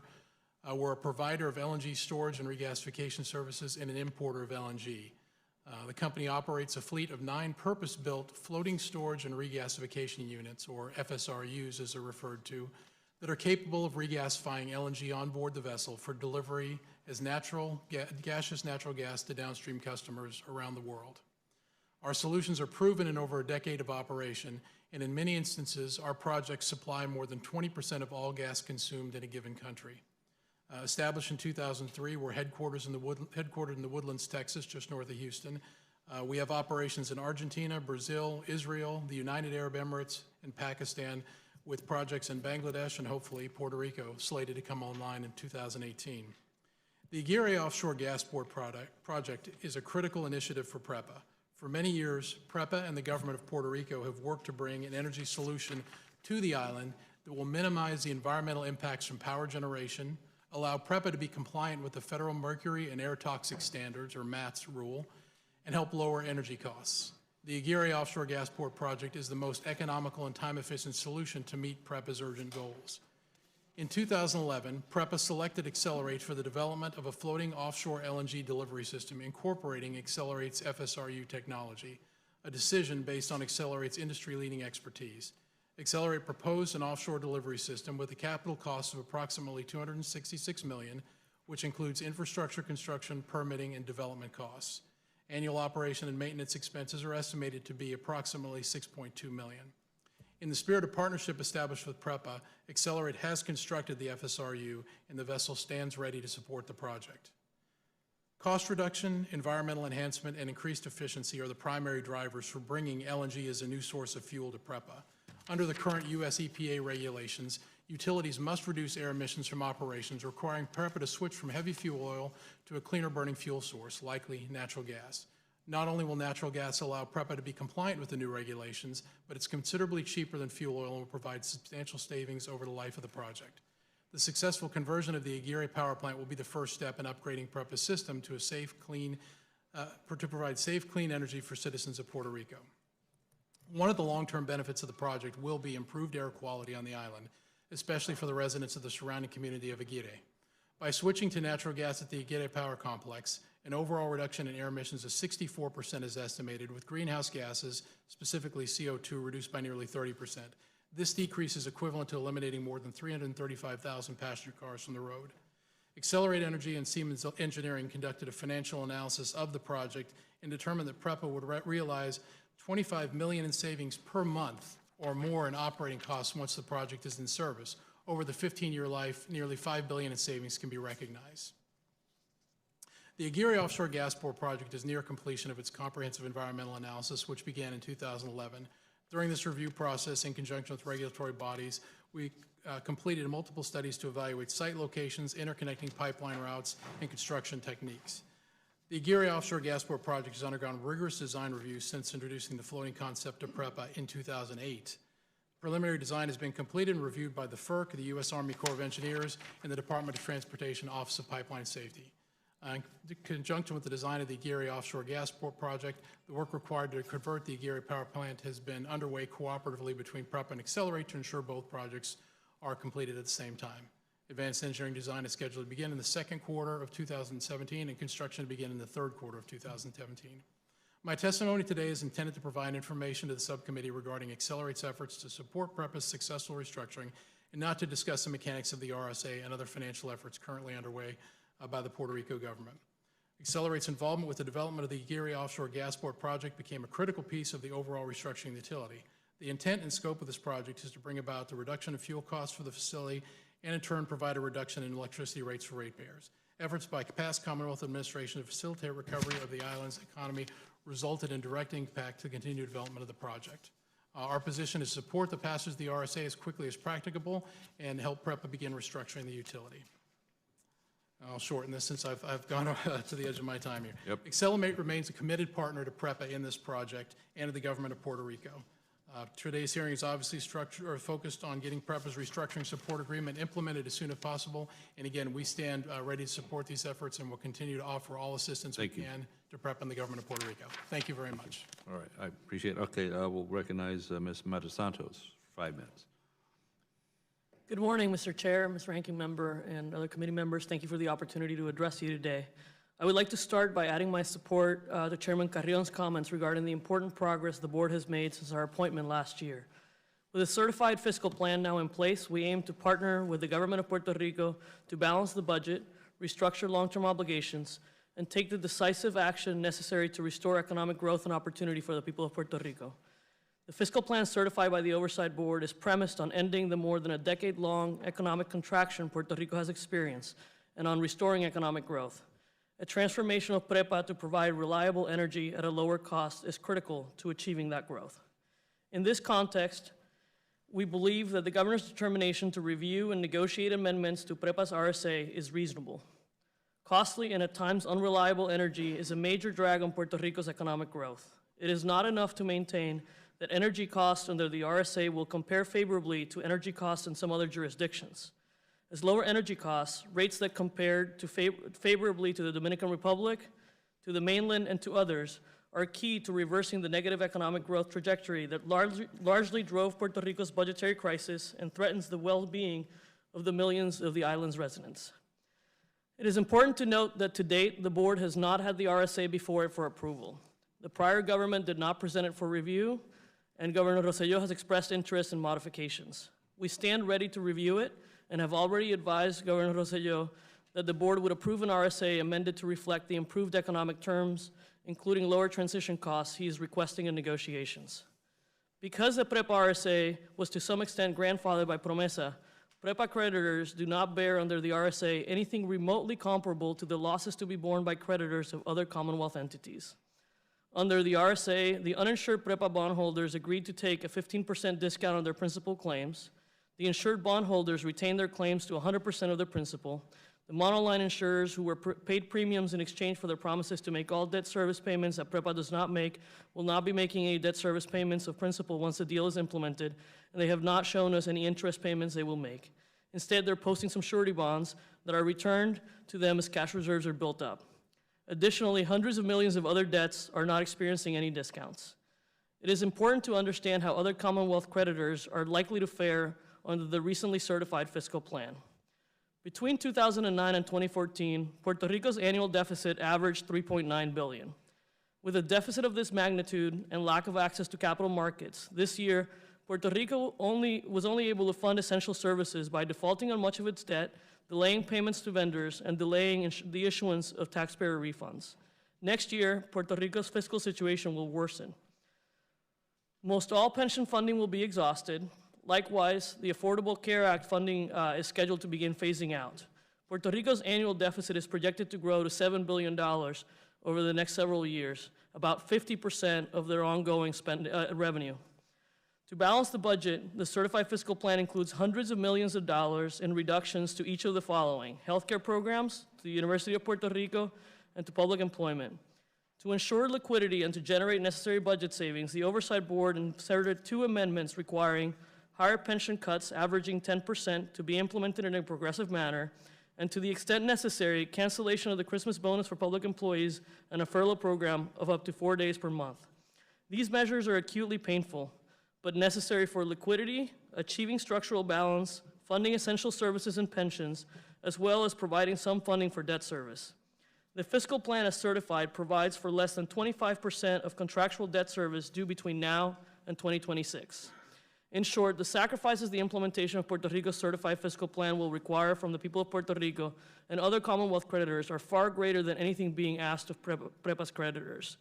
In conclusion, the Oversight Board stands ready to review the PREPA RSA and supports efforts to lower energy costs and ameliorate projected electricity rate hikes to avoid exacerbating the prevailing negative economic growth trend. Thank you, and thank you for all your interest and attention to this matter. Okay, thank you. Appreciate your testimony. We'll go now to Mr. Spencer, 5 minutes. Chairman LaMalfa, Ranking Member Torres, Vice Chairman Gonzalez, and members of the subcommittee, thank you for inviting me to testify today. I'm here on behalf of Franklin Advisors and Oppenheimer Funds, who invested in PREPA bonds for more than 500,000 retail investors throughout the United States. It's important to remember who Puerto Rico's bondholders are. Beyond our 500,000 investors, there are hundreds of thousands more in every state and in every congressional district, including over 60,000 bondholders on island. For almost 3 years, I've been working to advance a consensual restructuring of PREPA's debt on behalf of Franklin, Oppenheimer, and other bondholders. And look how much we've achieved. 1, our deal offers the surest route back to the capital markets. It issues new, safe bonds, like bonds issued by utilities in New York and California, that will get PREPA back into the capital markets to fund new, clean, and reliable power generation. 2, our deal serves as a template for restructuring other Puerto Rico debts. The PREPA deal is the first, and so far the only, major restructuring agreement in Puerto Rico. It can be used as a model for successful restructuring by other government agencies, such as Puerto Rico's Sewer Water Authority. 3, our deal stabilizes PREPA. In July 2014, PREPA faced a crisis. It couldn't get credit to buy fuel, and reserves dwindled to a few days' supply in peak hurricane season. To prevent disaster, bondholders gave PREPA hundreds of millions in bondholder reserve accounts and literally kept the lights on. Our deal provides, and this is the 4th, our deal provides cash for PREPA and savings for ratepayers. Since the crisis, creditors have invested hundreds of millions to support PREPA, and we've allowed PREPA to pass along over $2 billion in rate reductions from lower fuel costs. Under our deal, creditors will cut debt service by nearly $2 billion more. 5, our deal's been approved by Puerto Rico's legislature, which passed legislation to implement the deal, by the Puerto Rico Energy Commission, which approved the deal after months of public hearings, a first in Puerto Rico, and by the Puerto Rico courts. Finally, when Congress passed PROMESA, they included provisions that encourage pre-existing voluntary arrangements and agreements like the PREPA deal. Congress gave Puerto Rico a tool to restructure. We're simply trying to use it. Despite these accomplishments, critics of the PREPA deal have directed misguiding or misleading attacks against it. For example, they say the deal raises rates. False. To quote the Puerto Rico Energy Commission, restructured debt costs are far lower than they would be without restructuring. PREPA's post-deal rates are significantly lower than comparable island utilities. Critics say debt should be cut further. False. No other public utility monopoly has ever cut its debt service. PREPA is the first. Bondholders have given enough to avoid litigation. We would eventually win. Critics say the deal doesn't restructure PREPA operations. False and misleading. Only PREPA can restructure operations. We agreed to reduce debt service to support PREPA's efforts to do so. They say the deal doesn't support renewable energy. False. The deal provides nearly $2 billion of debt service savings for PREPA to invest in new generation, including renewables. They say the deal doesn't support private generation or public-private partnerships. False again. The deal doesn't stop P3 deals. It gets them going by avoiding years of litigation. Finally, they say the PREPA deal isn't executable. False. PREPA's fiscal plan provides a detailed description of the executable creditor agreement. The plan also shows that without a deal, PREPA faces either a liquidity crisis or a large immediate rate hike. We find ourselves in a strange position. The government, including the Energy Commission and PREPA, itself a government agency, has approved the deal, but the new administration won't commit to close it. The governor wants to jam us into pay-nothing bonds for 7 years. Changing a fully baked deal is wrong. It's reckless, and it's unnecessary. With creditor support, PREPA has actually improved over the last few years. Rates are dramatically lower today than they were in 2014. Completing the deal keeps PREPA on a path to better operation with lower rates benefiting all Puerto Ricans. We've extended our agreement 15 times. The last extension expires in 9 days. 9 days, Mr. Chairman. The new administration must commit to close this deal now. Without it, their public disclosure yesterday indicates PREPA will soon run out of cash. Failure to close our deal helps no one. Failure hurts Puerto Rico's broader restructuring negotiations. It hurts municipal borrowers in places as disparate as the U.S. Virgin Islands, Illinois, and Guam. And it hurts the people of Puerto Rico. Members of the committee, thank you for your legislative oversight on this important matter. I look forward to your questions. Thank you, Mr. Spencer. Thank all the witnesses for your testimony, and then remind members of the committee that Rule 3D does impose a 5-minute limit on questions, and so I'm going to be tougher on that 5-minute limit here now. So I will go ahead and recognize myself for the first 5 minutes, and so let's move, please, to Mr. Pardon? Yeah, Mr. Carrion. Okay, earlier in your testimony, you stated, quote, we believe that discussions with creditor groups need to yield a viable restructuring path on or before May 1, when the PROMESA stay expires and before other tools under PROMESA are utilized, such as Title III. So would you define for the committee the viable restructuring path? What do you mean by that? Well, as you know, and I think the governor touched on, the certified plan was just last week, and that, in essence, makes the process a little clearer, and it was essential that that be done before we can commence viable restructuring conversations. Prior to that, we were essentially listening, gathering information, and we hope to move forward with the government quickly in the coming days. I can tell you that from conversations with our attorneys and with the FOFS attorneys, we are looking to put forward mediation proposal before the general obligation bondholders and COFINA, and certain term sheets for other bondholders relatively soon. As I've stated in the past, and we're in alignment with the government, we're all about Title VI and moving forward on these issues. And we understand that Title III is there, but it's not our intent. It's only there as a last resort if we are not able to come to a consensual agreement. And if we're close to a consensual agreement, we would not be averse to forbearance with creditors as well, if we were close. We follow up on that then. So if you mean that the consensual negotiation must be fully complete in order to, as your words, yield a viable restructuring path, or, yeah, so does it need to be fully completed in order to get to that path? No, Mr. Chairman. I mean, we have, again, the board is, I'm only, we haven't had a conversation specifically about any particular creditor class, but we do not close the door to a forbearance agreement if we were close but not there in time for the stay to end. Okay, thank you.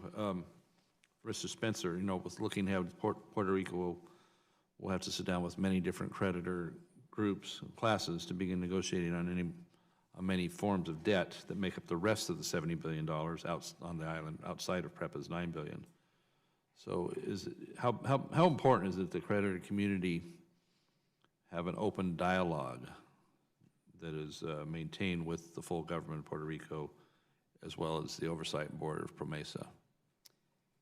I think it's incredibly important. My clients in PREPA are also the largest investors in other Puerto Rico debt obligations, GEO, COFINA, and other Puerto Rican debt issues. This deal sets the tone. This is why I think it's so important that we're focused on PREPA today, because it affects the broader restructuring negotiations that Puerto Rico intends to conduct. So we are very concerned about what's happening in PREPA. We're very concerned about the possibility that deal falling apart could negatively impact Puerto Rico's broader debt restructuring negotiations. Ripple through that. Let me go. Yes. Let me ask if Mr. Braganzi would like to touch on that same question too, please. Thank you. The dialogue's exceptionally important. I'm just struck with the testimony I've heard today. Again, as the largest creditor of PREPA, we've had no positive engagement from this administration. We extended the RSA along with the group represented by Mr. Spencer in an effort to give the governor time to get up to speed on the transaction, fully understanding that we've been living with it for over 2 years and he was going to have questions. So I object to the term rubber stamping. No one has asked him to do that. But we have had zero outreach. In fact, until the plan that Rothschilds had put forward was blown out yesterday to all the public, we had not seen anything or heard anything about any asks on the part of the governor as to how to improve this transaction. So after 78 days, you're feeling a little frustrated with that then? Well, and 8 days from the expiry of the restructuring support agreement, yes, it's quite. What do you think the probability is of coming to an agreement on their RSA before the March 31? You know, look, we've been constructive throughout this process. Our goal, as you've heard, is to get this deal done. We are, of course, eager to hear dialogue that is a little bit more on the terms of executing the RSA we have, rather than pitching a whole new transaction. But we would be all ears, and we're at this point quite concerned that we haven't had that engagement. All right. Chairman, if I could offer one thing. Certainly, I'm going to relevant make my own rule here. This is the first time I've met Mr. Carrion, the first time I've met Ms. Matos Santos, the first time I've heard the governor speak about the terms of a deal that we've been trying to advance for 3 years. Okay, thank you. All right, let me now turn it over to our ranking member, Ms. Torres, for 5 or so minutes. Thank you, Mr. Chairman. Mr. Hernandez, is it true, it is true, I should say, that PREPA officials acted recklessly with regard to their management of PREPA's indebtedness, as did Puerto Rico's elected officials. But doesn't the recent audit by the Puerto Rican Commission on Debt make it clear that PREPA's financial advisors, its engineers, lawyers, accountants, insurance companies, and perhaps bondholders bear some responsibility for PREPA's current out-of-control debt practices? And what legal steps, if any, have been taken to address these bad actors? And shouldn't there be an apportioning of liabilities in a kind of global settlement rather than placing all of the responsibility on PREPA's failings on the ratepayers? If you can be brief, sir. Yes, I say this, that in PREPA don't work with that. We working to operate the company. I understand that, but the company's lawyers and all of its advisors failed the company, and that is my question to you. Has the PREPA, have they taken any action towards these bad actors that led you where you are now? No, ma'am. Okay, thank you. Mr. Spencer, I couldn't agree more with you when you said that this deal sets the tone. And all of their, when you say that the governor and none of these folks have reached out to you, weren't their meetings public, sir? So you could have attended any of them? We did. There were very many creditors in attendance, and it was hard to talk about the specifics of the PREPA agreement. Okay, do you find it unusual that the governor and PROMESA board has found that the Commonwealth has the ability to pay 25% of currently outstanding debt, but you are here today, sir, asking the PREPA's ratepayers pay 89% of the existing debt? 89%.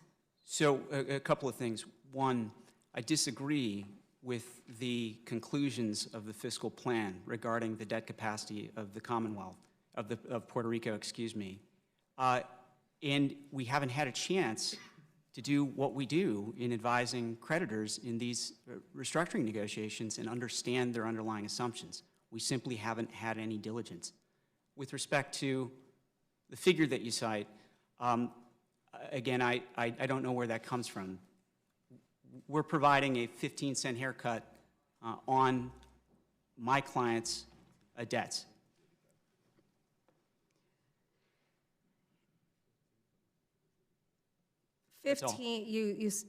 Simple subtraction, right? 100 minus 15?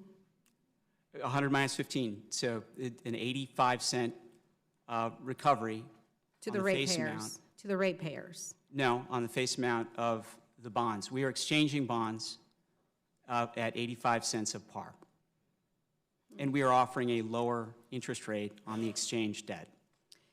So can you expand on your concerns that you have not been able to have some real-time conversations with the board or with the governor and the current administration? It's a great concern, and I'll address it in two areas.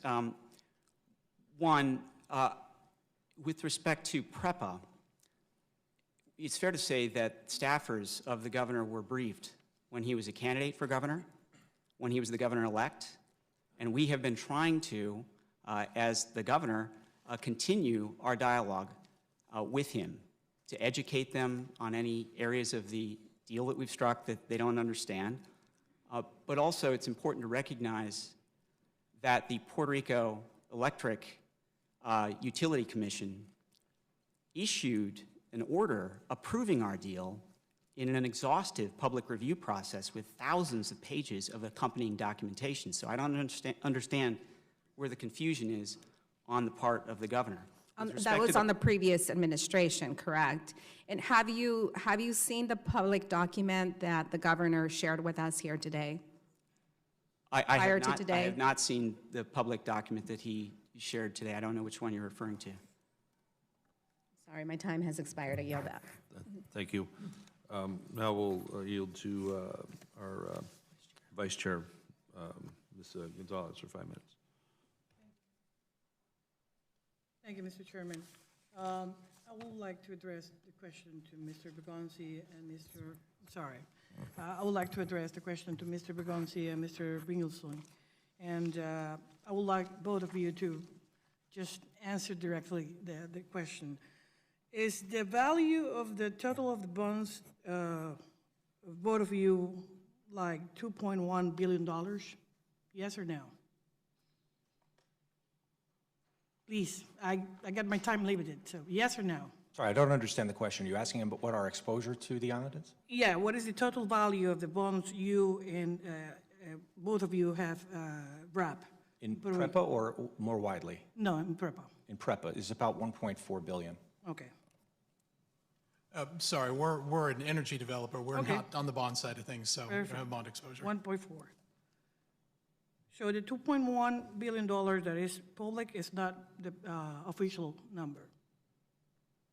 I think what you may be referring to is the amount of bonds that we, together with Assured, another monoline insurer, wrapped for PREPA. That's closer to the So number it's going to be 2.1.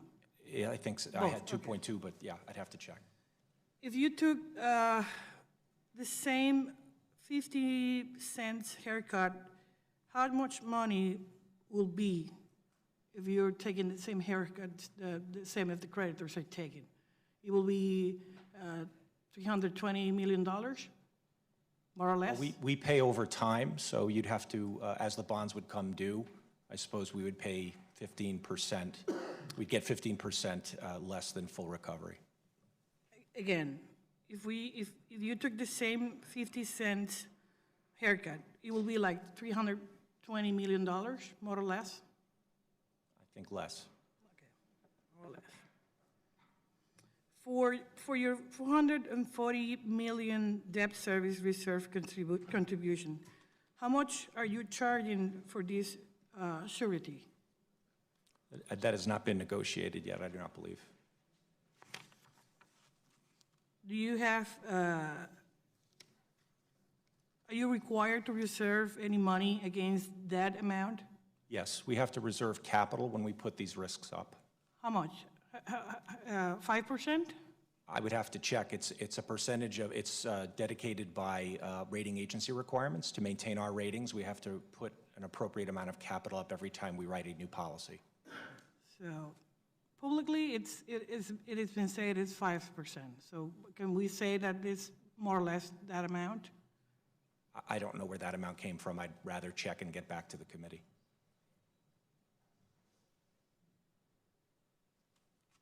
I got a question to Mr. Spencer. You've been saying that the argument that the deal will raise the rates, it's misleading, and that it isn't true that the rates will be increasing. Why is that? Don't take my word for it. Take the Puerto Rico Utility Commission's word for it. They state that restructured debt costs are lower than they would be without restructuring. They also state that because PREPA is a non-government-owned utility, or nonprofit government-owned utility, debt costs must be recovered from customers. So, to the rate issue, I think it's clear from the Energy Commission. Yeah, but what the Energy Commission said is one thing, but the deal says another thing. The deal said that there's going to be an increase to pay the debt and to pay the service. So that's the question I'm asking to you. But this is the Energy Commission's ruling on the deal, which states that restructured debt costs are lower than they would be if the restructuring were not put into effect. But I will defer to you in your expertise, beside the Puerto Rico Energy Commission. Do you understand that this deal will not increase in any way the rate of the kilowatt hour in the island? Rates are lower under this deal than they would be without it. The question is, if there's going to be a higher rate by this deal, yes or no? There will not be a higher rate by this deal. As the EC states, this deal will lower the cost of debt service. But it will higher the rate. So there's confusion over this issue. Again, I would direct you to look at the exhaustive report from the Energy Commission on this particular issue. Thank you. I yield back. Mr. Chairman, I got different questions for the rest of the members of the committee, so I will use the rules of the committee, and I will file those questions to the committee in the next 2 days. Okay, we'll now recognize Mr. Soto for 5 minutes.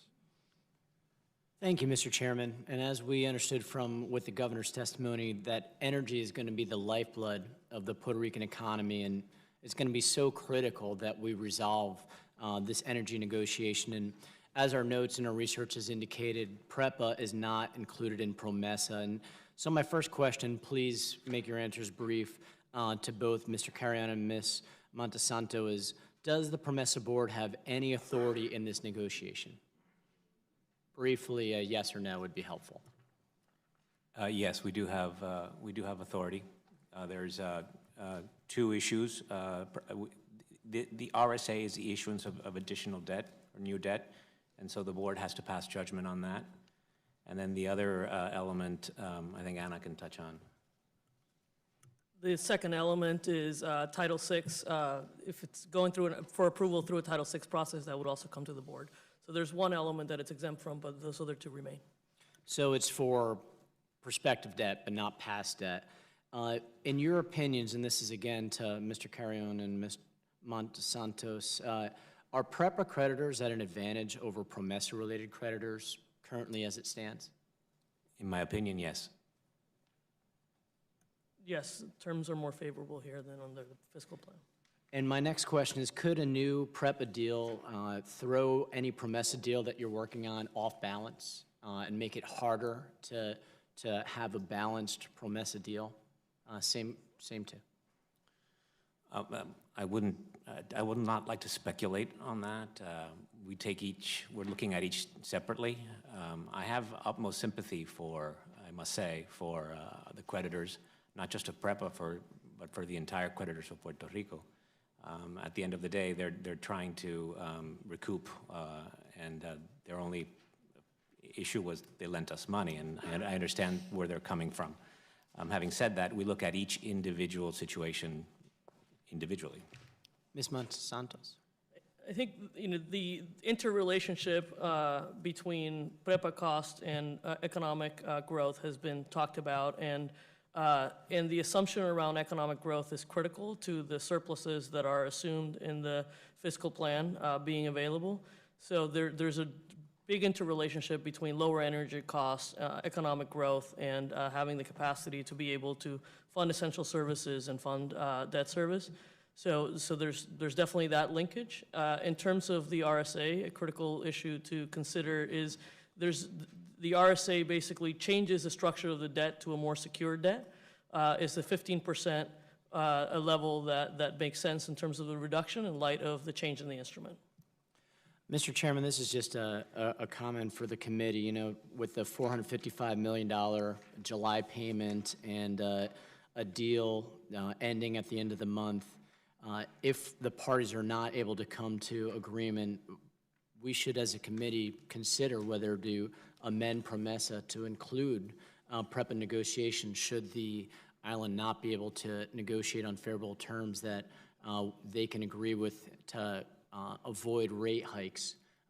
Otherwise, we could see all these other creditors in PROMESA and the people, and most importantly, under this deal still suffer under some of these exceptions like PREPA. So I know you put this hearing together with that potential and examining that today. And so I, for one, am concerned if they're not able to reach a deal that we should examine a potential amendment. And I would yield it back the rest of my time. All right. Thank you, Mr. Soto. We'll yield to Mr. LaHood for 5 minutes. Thank you, Mr. Chairman, and thank the witnesses for being here today.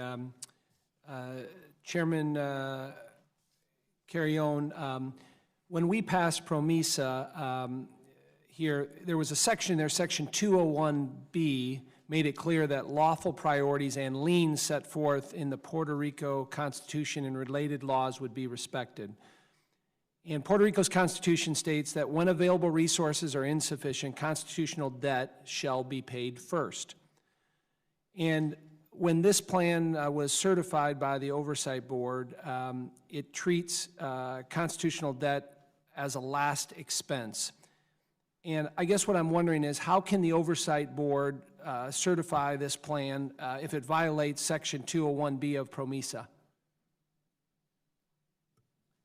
Well, we felt that the plan is PROMESA compliant, and we were assured that it is. If you're referring to, if this is a question, Congressman, related to the GO versus the CAFINA situation, that issue it's being litigated, and we hope to have those folks together and have mediation so that we can resolve that issue moving forward. And do you believe it violates the Puerto Rico Constitution?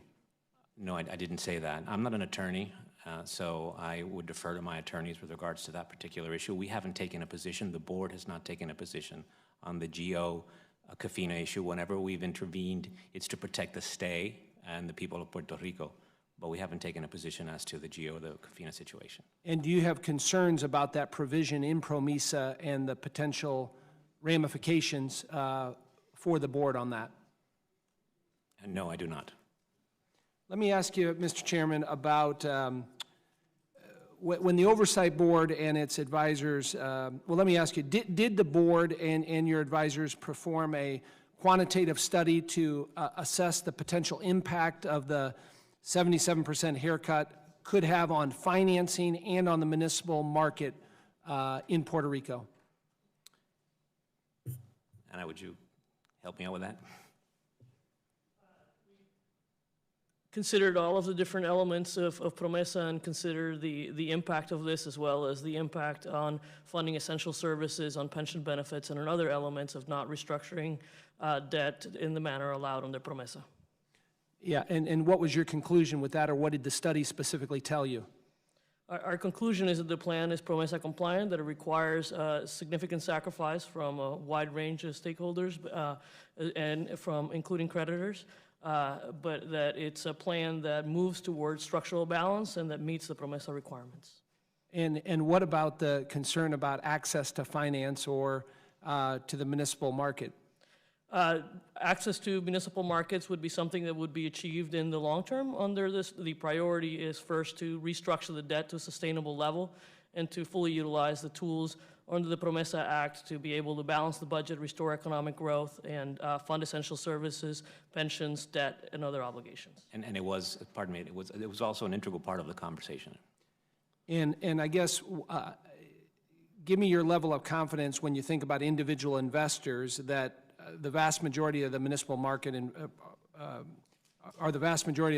municipal market investors on their willingness to continue to invest in Puerto Rico, after this kind of haircut? Well, it's a very difficult situation. I concur, and I understand how problematic it is. But as Anna stated, and as the fiscal plan, demonstrates, we're asking for material sacrifices from all stakeholders, including our people. And we are in a difficult situation, and we're in a tough spot, but we think that there's shared pain for everybody. Mr. Spencer, in your statement, you say that a failure to close the PREPA deal will, quote, negatively impact other challenged government entities as diverse as the U.S. Virgin Islands, Guam, City of Chicago, and the state of Illinois. Can you elaborate on how the failure to close this deal will affect Illinois? I advised the largest creditor in the city of Detroit's bankruptcy. We saw, after that plan was revealed, a negative impact in terms of a widening of spreads on Chicago bonds. The PREPA deal alone will be the single largest municipal restructuring deal ever. If it goes badly, it will have an impact on municipal issuers at the lower end of the credit spectrum in municipal capital markets. Thank you. Thank you. We'll do another quick second round of panel questions. I'll just, for Mr. Bringleson here, I wanted to just touch on one issue with the offshore gas ports there, which you laid out would have great potential for cost savings and as well as reliability for the fuel supply and generation. if an agreement cannot be reached between the government of the territory of Puerto Rico, PREPA, and the accredited community, the offshore gas project, what kind of jeopardy will that be in? Does it either in the short term or even completely at all? What do you see happening there? Well, we need PREPA to be able to move forward with that. The way the project is separated is it is a partnership between Accelerate and PREPA, where we provide the vessel.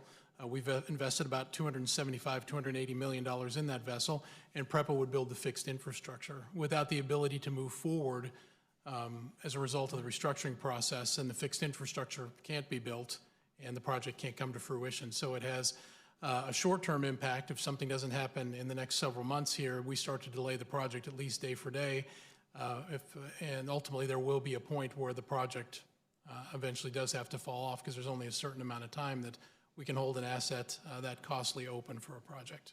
And so reiterate what you think that would mean for the electricity ratepayers on the island. Well, it doesn't accomplish three of the things that are core tenets of what everybody's saying. First is energy cost reduction. So there wouldn't be, through the diversification of natural gas, that same level of energy cost reduction. There's no other project out there that within the next 5 years, because of the permitting process required, can bring natural gas as a fuel source. And that spills over as well to air emissions, the fines under the MATS rules that EPA will charge. Also, the efficiency aspects of it. With the natural gas, there's greater efficiency in power production. It also attracts IPPs who have a known source of fuel to be able to put in that generation and upgrade the system, bring more reliability to the system. And from the partnership perspective, I think it impacts the ability to attract partners to do these public-private partnerships, because we've been in this with PREPA off and on for 9 years under agreement since 2014 and working in the permitting process since 2011. So I think it has a big detrimental impact on being able to bring more projects in on top of the other issues I discussed. So if they're, with success on this agreement, if should it become successful and soon, do you think this would be like a green light for more additional infrastructure similar to this, or other ones that will be modernized in generation? Absolutely, I do. Is it a pretty big positive green light for that? It is, because it does provide that fuel source for more power generation, but also shows that private projects can be done. Yeah, okay. I thank you, and I will yield to and recognize our ranking member, Ms. Torres, for 5 minutes. Thank you, Mr. Chairman. Ms. Matos Santos, thank you for welcome, and thank you for being with us today. As a Californian who's been through, a huge budget deficit, I respect your opinions on the issue at hand. In proposing legislation to address Puerto Rico's debt crisis, the Obama administration and fellow House members called on Congress to reform Puerto Rico's Medicaid program. The goal is to raise the standard of care and prevent Medicaid unstable financing from intensifying Puerto Rico's financial crisis. There are still critical issues facing Puerto Rico's healthcare system, and the upcoming expiration of the ACA funding and limits imposed by the capped Medicaid financing structure could greatly limit the island's economic recovery. Can you please explain to us why this is an important issue that needs to be addressed as part of the island's overall debt restructuring plan? Happy to. Puerto Rico's Medicaid funding is substantially below that funding available for other states. It receives a block grant that is in the neighborhood of $400 million. We take into consideration Medicaid and the state children's health insurance program. Under the ACA, received temporary funding at a higher level. The reduction of that ACA funding will increase the deficit by $1 billion next year, and it rises in the future. A sustainable solution on Medicaid that provides parity for Puerto Rico would be material not only for the healthcare system and for the services that Puerto Rico is in a position to provide, but also for available resources for a variety of priorities, including the potential surpluses available for debt reductions for in a whole host of different areas. So it's very material. It's $1 billion in the coming year, and it's grows substantially in the future. The governor spoke to a plan that that was created by his administration. Have you had an opportunity to look at that? And if, as he claimed, that there would be more opportunities to insure more Puerto Ricans? The governor's plan for the Mi Salud program reflected in the fiscal plan looks at making reductions to live within available resources. It reduces overall spending by about $750 million and growing into the future. It does so through a variety of measures, including different, basically a cap on the amount spent per beneficiary to drive less utilization and to drive other savings. It also potentially looks at elimination of some benefits similar to what you're familiar with in California's actions. It basically protects eligibility, but it makes a whole host of reductions in other areas to be able to protect access, but to generate the necessary savings in light of the fiscal situation. Is it assuming current ACA benefits, or is it assuming the newly proposed health care plan?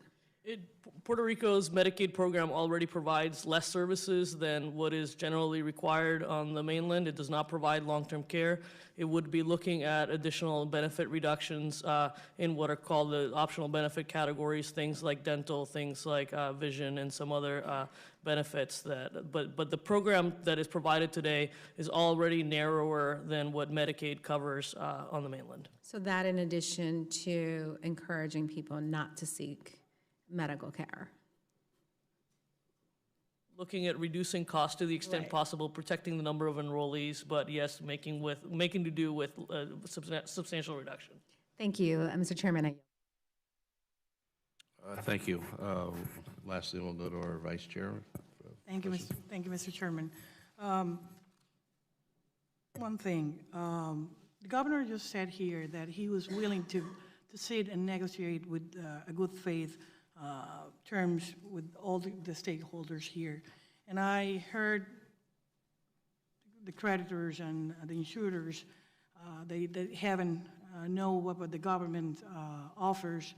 And as a matter of fact, some government officials told me that they reached every one of you last week, and even before of that, some of them got some pushbacks from the insurers area. So my question will be, is there any space to sit again with the government and have a common sense dialogue to reach an agreement with common sense terms with the governor's proposition and your own positions in the table? Can we have that meeting? All of you. I would only take issue with you saying again. That would imply that there were previous efforts, yes, but we would like to talk as long as we respect that this is a pre-negotiated transaction and that such changes are more at the margins. Yeah, I think we could have a constructive discussion, but if we're going to retrade the deal, as was released yesterday, that leaves us in a very awkward position. Again, I will say it again. Are you willing to sit with the new administration? Remember, there's a new administration in place. We are asking a governor who's been in place just 75 days. And has not contacted to us. approve, fine. The government, No, it's not fine. Sorry, sir, I'm having my turn. The government administration has told me that they reached you last week and even before, and they get pushbacks from your staff. It's okay. My question now it is, are you available to have that meeting? Absolutely. Yes or no? Yes, absolutely. Perfect. Can we have the same meeting with the creditors? Vice Chairman Gonzalez, we would be happy to sit with the governor and discuss how to get this deal done. Yo sé que en Puerto Rico todo el mundo compra malbetes al último día. Hemos llegado al último día. Thank you. Other questions I got here, and these will be for the Oversight Board, and I would love to have Mato Santos and the chairman of the board to help me on this. Are you involved in any way in this deal or in this agreement? Yes or no? Are you referring to the RSA, the previous? Yes. Well, we support the governor's position as presented to us 2 weeks ago, and we support the RSA with certain improvements that he stated he was interested in negotiating. After that takes place, then we will pass judgment on that based on what we asked of him, but we agreed that the way to go was the way what he was proposing. So you will be able to join the effort to sit with insurance, the creditors, and all the stakeholders here, again, just to assure something is achieved. Sure. In the best terms for the people of Puerto Rico and everything involved. That's always been our intent, of course.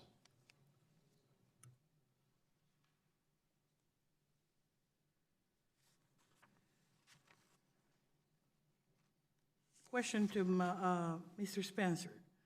Are you open to amend that RSA?